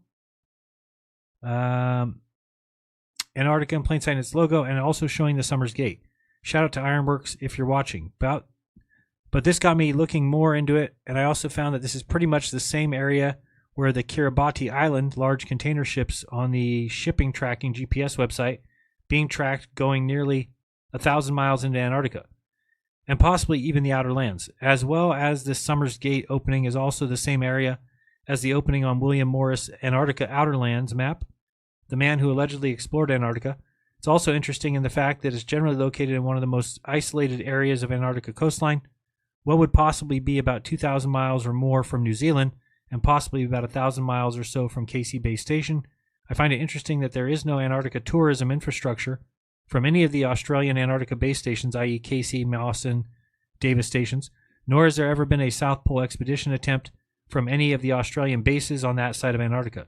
I think this is for two reasons. One, there's no Antarctica tourism there, which, by the way, would rake in billions for Australia, New Zealand, and the surrounding nearby continents, because if they would give away the fact that Australia is nowhere near the South Pole, and people would be able to do South Pole expeditions, which would be pretty obvious proof of flat Earth. Secondly, it's to detract and take attention away from Summer's Gate along the coastline and prevent people from discovering it. Anyways, this is just speculative opinion. Just thought I would throw that out there to get your thoughts on it. I have 3 minutes video and 1 minute attached and one image. Okay, well, I'm going to have to redo that. You don't get to have me read for 4 minutes and then be like, and there's a 4 minute video. And wait, where's your links? Hold on, I don't even know where those went. Why don't I see them? DCE, is that it? Where is the links here? Hold on, let me see. Oh, here they are. Gotcha. So this is in this section. Let me grab these. And in my opinion, I definitely think the Summer's Gate is a real thing. I think the Getty Museum shows it. I've shown that many times before. And there must be a reason. It's no way it's a coincidence. It's absolutely, and the Getty's like one of the richest guys, and the whole 10-yard. Hold on, we'll come back to this one second. Let me get all these done real quick before I forget what I'm doing. So we're grabbing this. We're grabbing this one. Oops, it's not letting me edit that. This one. Shoot. Okay, I got your image here. Paste that. Okay, what? Hold on, I just put that there. Paste. Imgur. What's going on here? Hold on one second. This did not work. Yeah, that one. Imgur. Okay. Go there. And I'll show you Getty Museum 1 second. There's your Imgur. I don't know what we're looking at. Okay, that. And then you wanted to do one other thing. Another video. This one. So, I mean, I personally think like Captain Cook, I think took off. I think that the Mayans probably went out there. I think it explains a lot of disappearing nations. I think it explains aliens. I think they just come from the outer lands. They have higher tech. Okay, so we got that all set up now. You've got this one, and this one, and this one is that. It's going to be off. Okay, and then we are going to real quick grab the Google Earth. I'll put it over here for you. Oh, what's going on here?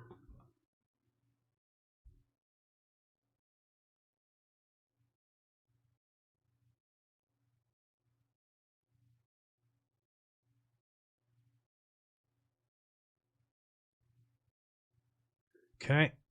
Let's see here. Now we've got.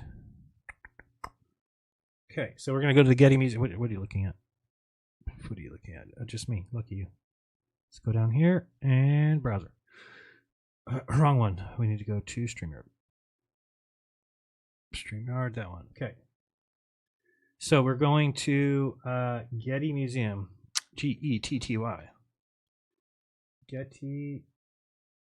No, museum. M-U-Z-E. Museum the Getty. And we've heard all kinds of crazy things about what?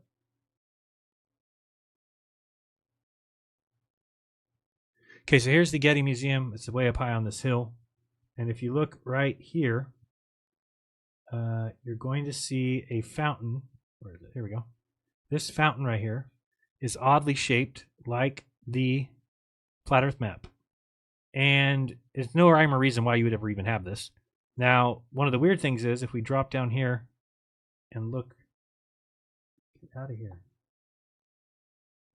I'm going to drop down here and look at it if we can. That's not the best picture. Okay, this one's kind of a good one. I've seen better. Let me find a better one. No. I've seen better. No. Still close, but anyway, there is a Summers Gate right here. If you check out this picture. So what happens is the water comes from the main land and comes out through here and then fills up this outer basin, which is peculiar because if you rotate a flat Earth map onto this from above, you will see that this is exactly where Summers Gate is. So very strange, and it looks like just rocks and stuff here. It's hard to even tell what's going on, but if you swing a map on it, it actually looks really close. Let me see if we can find a better picture. Sometimes they have pictures that look exactly like a flat Earth map. Let me see if we can find one in here. These are not really taking pictures like I want. Kind of. Yeah, it's hard to tell on that one too. Anyway, it's just an interesting thing. I don't think there's any chance that this is just a coincidence that they've got this fountain that looks like the flat Earth map. It's got an exit there. And these guys love to just show off that they know things. So it wouldn't surprise me at all. Just checking a couple of these pictures from here, but I don't see any.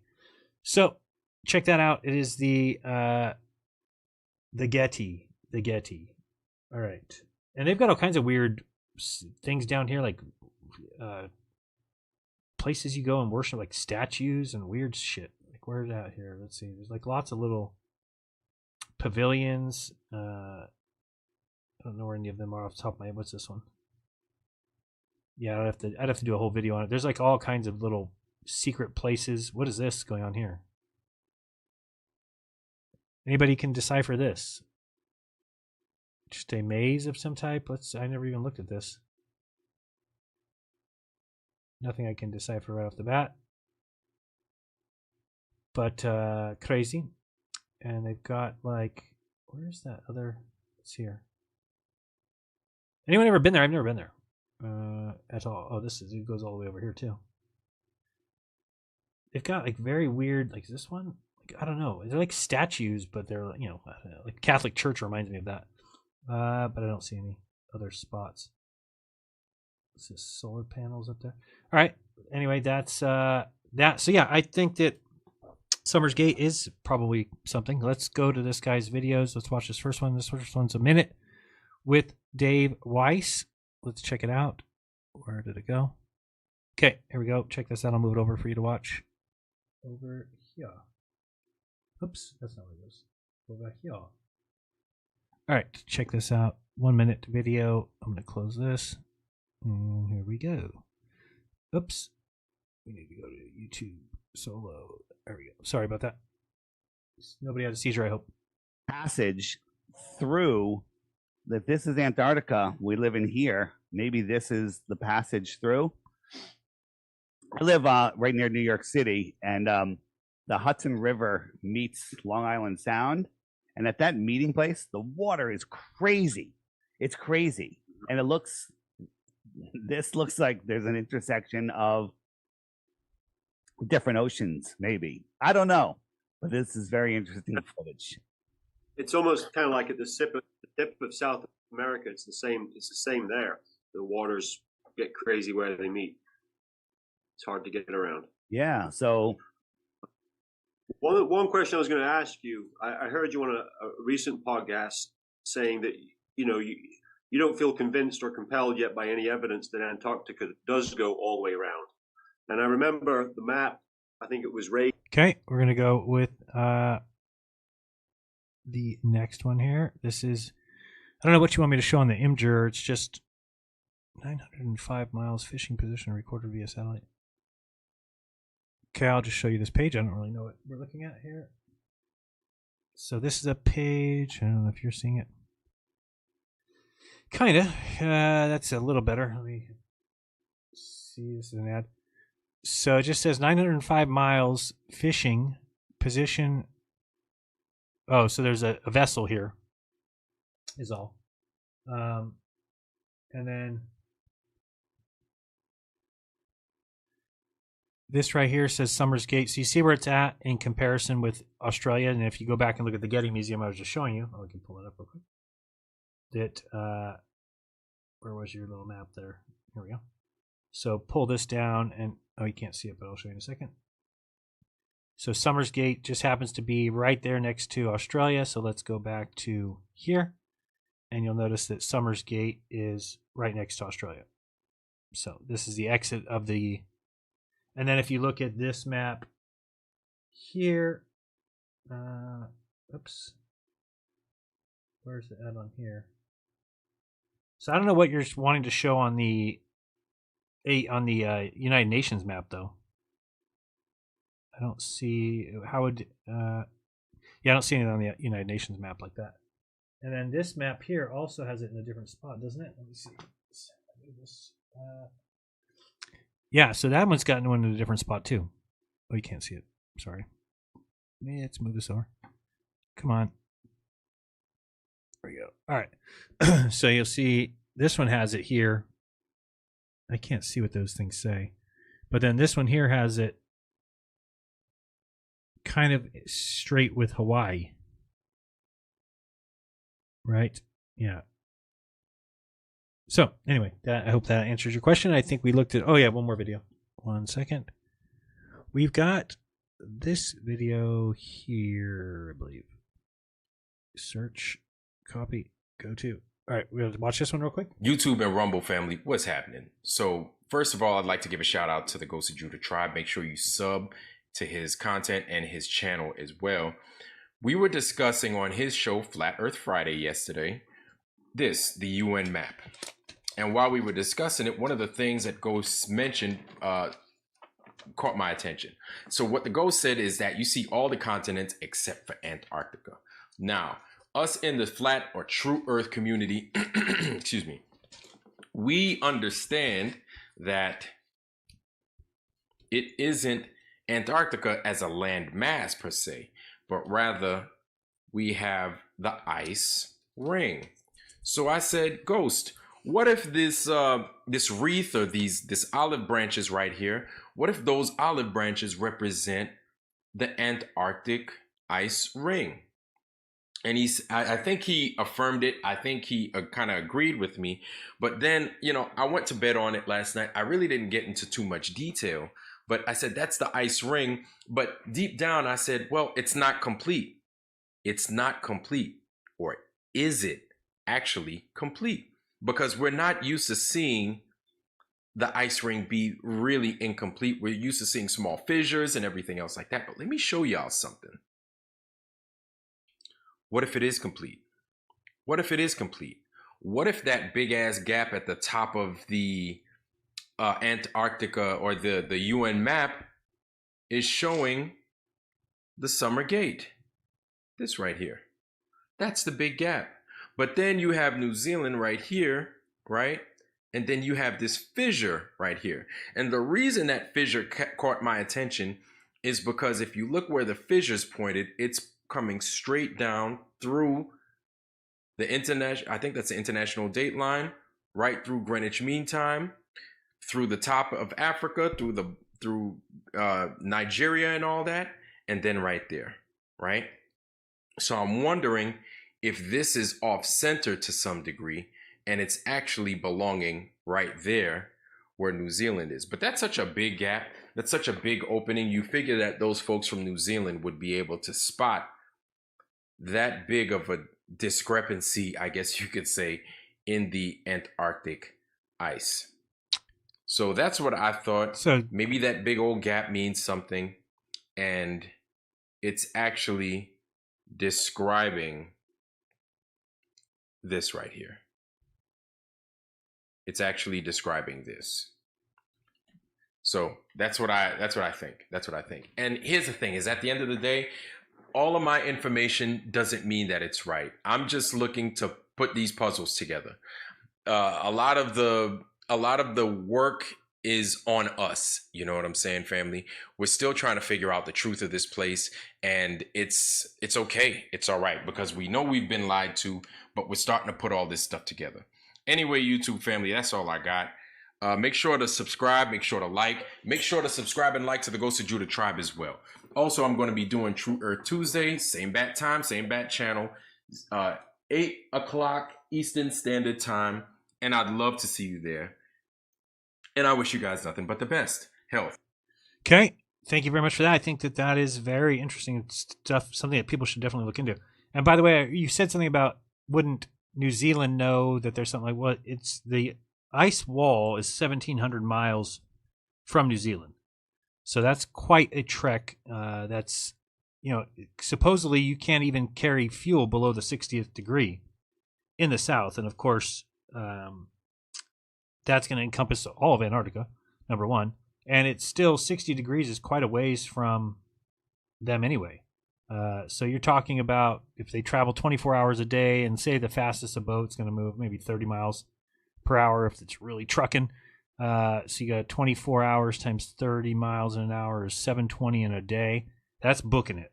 So you're talking about a 3-day, 4-day boat trip just to get there. So again, I don't think that's a reason to say, oh, well, it can't be this because they would have seen it. Well, they wouldn't have seen it. That'd be like saying that we would see something at the Canada-United States border. Like, oh, somebody, Jaron in California should be able to see what's going on at the border. What are you talking about? No, I'm not. And that's even closer to me than that. So, all right, let's go with the next one. I believe we did that one, exhausted that one. Took me a little longer than 4 minutes. All right, we've got number 2. Or who's this? Where's the names of the people? I guess they don't say their name down here. The Dangers of the Globe. What's going on here? Dangers of the Globe, Photos of the Earth. That's it. Okay, hold on. And then you've got some Google Drive stuff here. Let's open this. Search. Go to. See what we're looking at here. Oh. Yeah, okay, you sent this. This is the guy who called earlier about the pictures. Was Taking Back Eden. So we've already done him. We've got, my name is James. I too reject the globe. While I agree with many of the observations that flat earthers bring up, what if light is bending and that is why we see too far? Not because of refraction or other properties of the atmos, perhaps due to electrostatics, magnetic attractions, whatever. Regardless, it's clear that light can be bent by electromagnetic forces. Therefore, all optical observations are moot. The fact that we can see so far would work on a globe. If light bends due to whatever, if it does, that means we must throw all optical observations out, even the ones that show flat Earth. Long distance observations are very compelling for flat Earth, but I can't help but disregard them now for said reasons. So again, your deal is that you're saying that if we see something that's too far, you're just going to omit it because light bends, right? That's what you're saying. But you're just giving them that it bends to their needs, their wants. So to me, they have to describe it in a way that makes sense. It does not make sense that they say that light travels, it hits a denser medium, it changes its speed, which is ridiculous anyway, because when it exits the container, guess what? It speeds back up, which is a breaking of many of laws. You can't have light going at one speed, then it slows down through water, then it comes out on the other side and reactivates and goes back to the original speed. That's ridiculous. But the other problem is that we're supposed to be inside the tank, supposedly. They keep showing us these views from outside the tank, which would be like somebody looking at the Earth from outside of the atmosphere, looking at things happening in the atmosphere. We don't even have that as a possibility. So if you put the man inside the tank, then the light is coming from or if you're looking from the outside of the tank like we are, then the light is coming from in the tank and then out the tank, which means it's bending upwards. So again, it's just a big mess. And you're asking here, though, while I agree with many observations, what if light is bending and that's why we see too far? It could be, but it just seems like it's awfully convenient for them to basically say that the Earth is a certain size, and then soon as people start getting optics and telescopes and seeing further, then all of a sudden they have to add standard refraction. And again, just to call anything standard refraction is such a joke. If light is traveling through the same medium the whole way, it doesn't move at all. So if you do see something too far, you can't just then assume, oh, refraction exists. That's not science. What do you mean? You can't just say, oh, because I see this thing, that means refraction exists. Because what if you don't see it? Oh, that means refraction doesn't exist on this day. So it's just basically a get out of jail free card. I don't like it. So hopefully that answered your question. I think maybe it did. Okay, up next, what do we got here? Jaron, why do you push the ether? What are these people talking about? When do I push the ether? These are confused Nathan Oakley fans who just listen to Nathan and these guys yammer on and talk nonsense, who keep thinking that I'm pushing some ether. But I will say this. The ether is of prime importance, and if you understood Michelson Morley, then you would understand why the ether is important. And if you don't understand Michelson Morley, which you clearly do not, then you shouldn't even talk on the matter. And you should leave people who are doing that kind of work to do that kind of work and not badmouth it just because you have 6 sayings that you like to say over and over again. There's other people doing further research, and if you understand Michelson Morley, you understand that they expected to get a speed of the Earth through the ether, and then they didn't get one. So they had a choice, either to say the Earth was central or to say that there was no ether.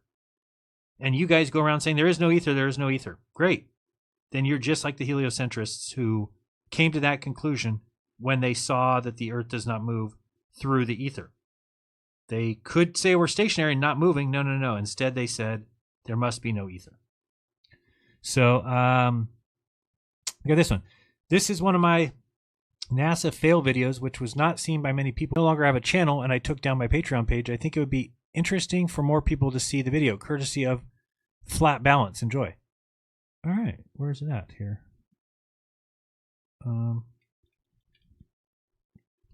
Okay, but I don't see. Well, now you made me sad. Thought it was going to be here. Oh wait, what's going on? What is all these things?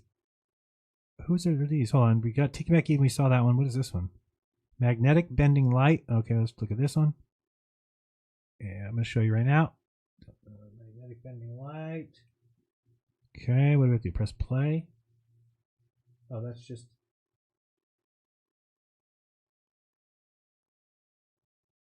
Okay, what is that one?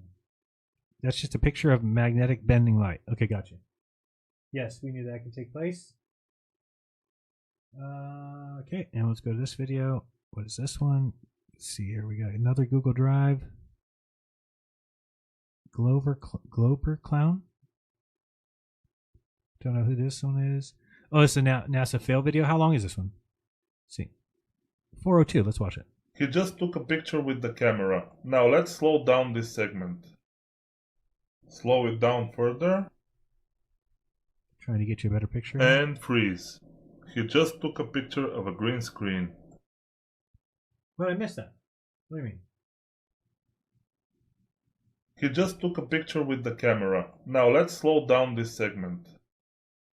Slow it down further. What? And freeze. He just took a picture of a green screen. Possibly. Here are the 4 consecutive frames from this moment. 1, 2, 3, 4. Now he is inside the hatch and he proceeds to take a few more photos. And these are the individual frames. As you can see, there is no green flash here, which means that it was not the camera that caused the green flash in the first case. Let's take a closer look at the iPad on the left.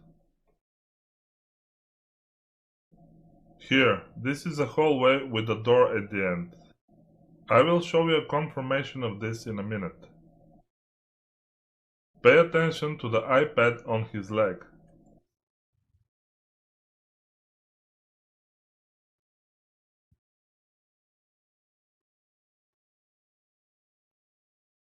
Now watch how they react to something somebody says from behind the camera. Wow, good catch. Someone just told him to turn off the camera of the iPad. Let me show you why.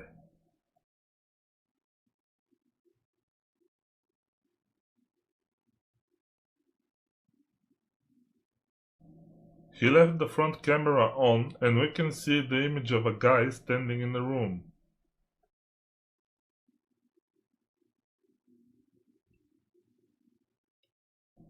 Here he is again. Get a little closer here. He left the front camera on and we can see the image of a guy standing in the room. Probably not the camera, probably just a reflection, but who knows? Here he is again, a little bit clearer.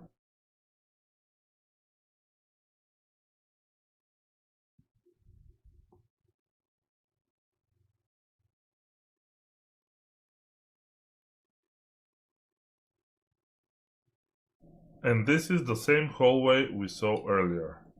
You can see the light coming through the door from the outside and reflecting on the floor. This is the rest of the sequence in case you want to look for something I missed.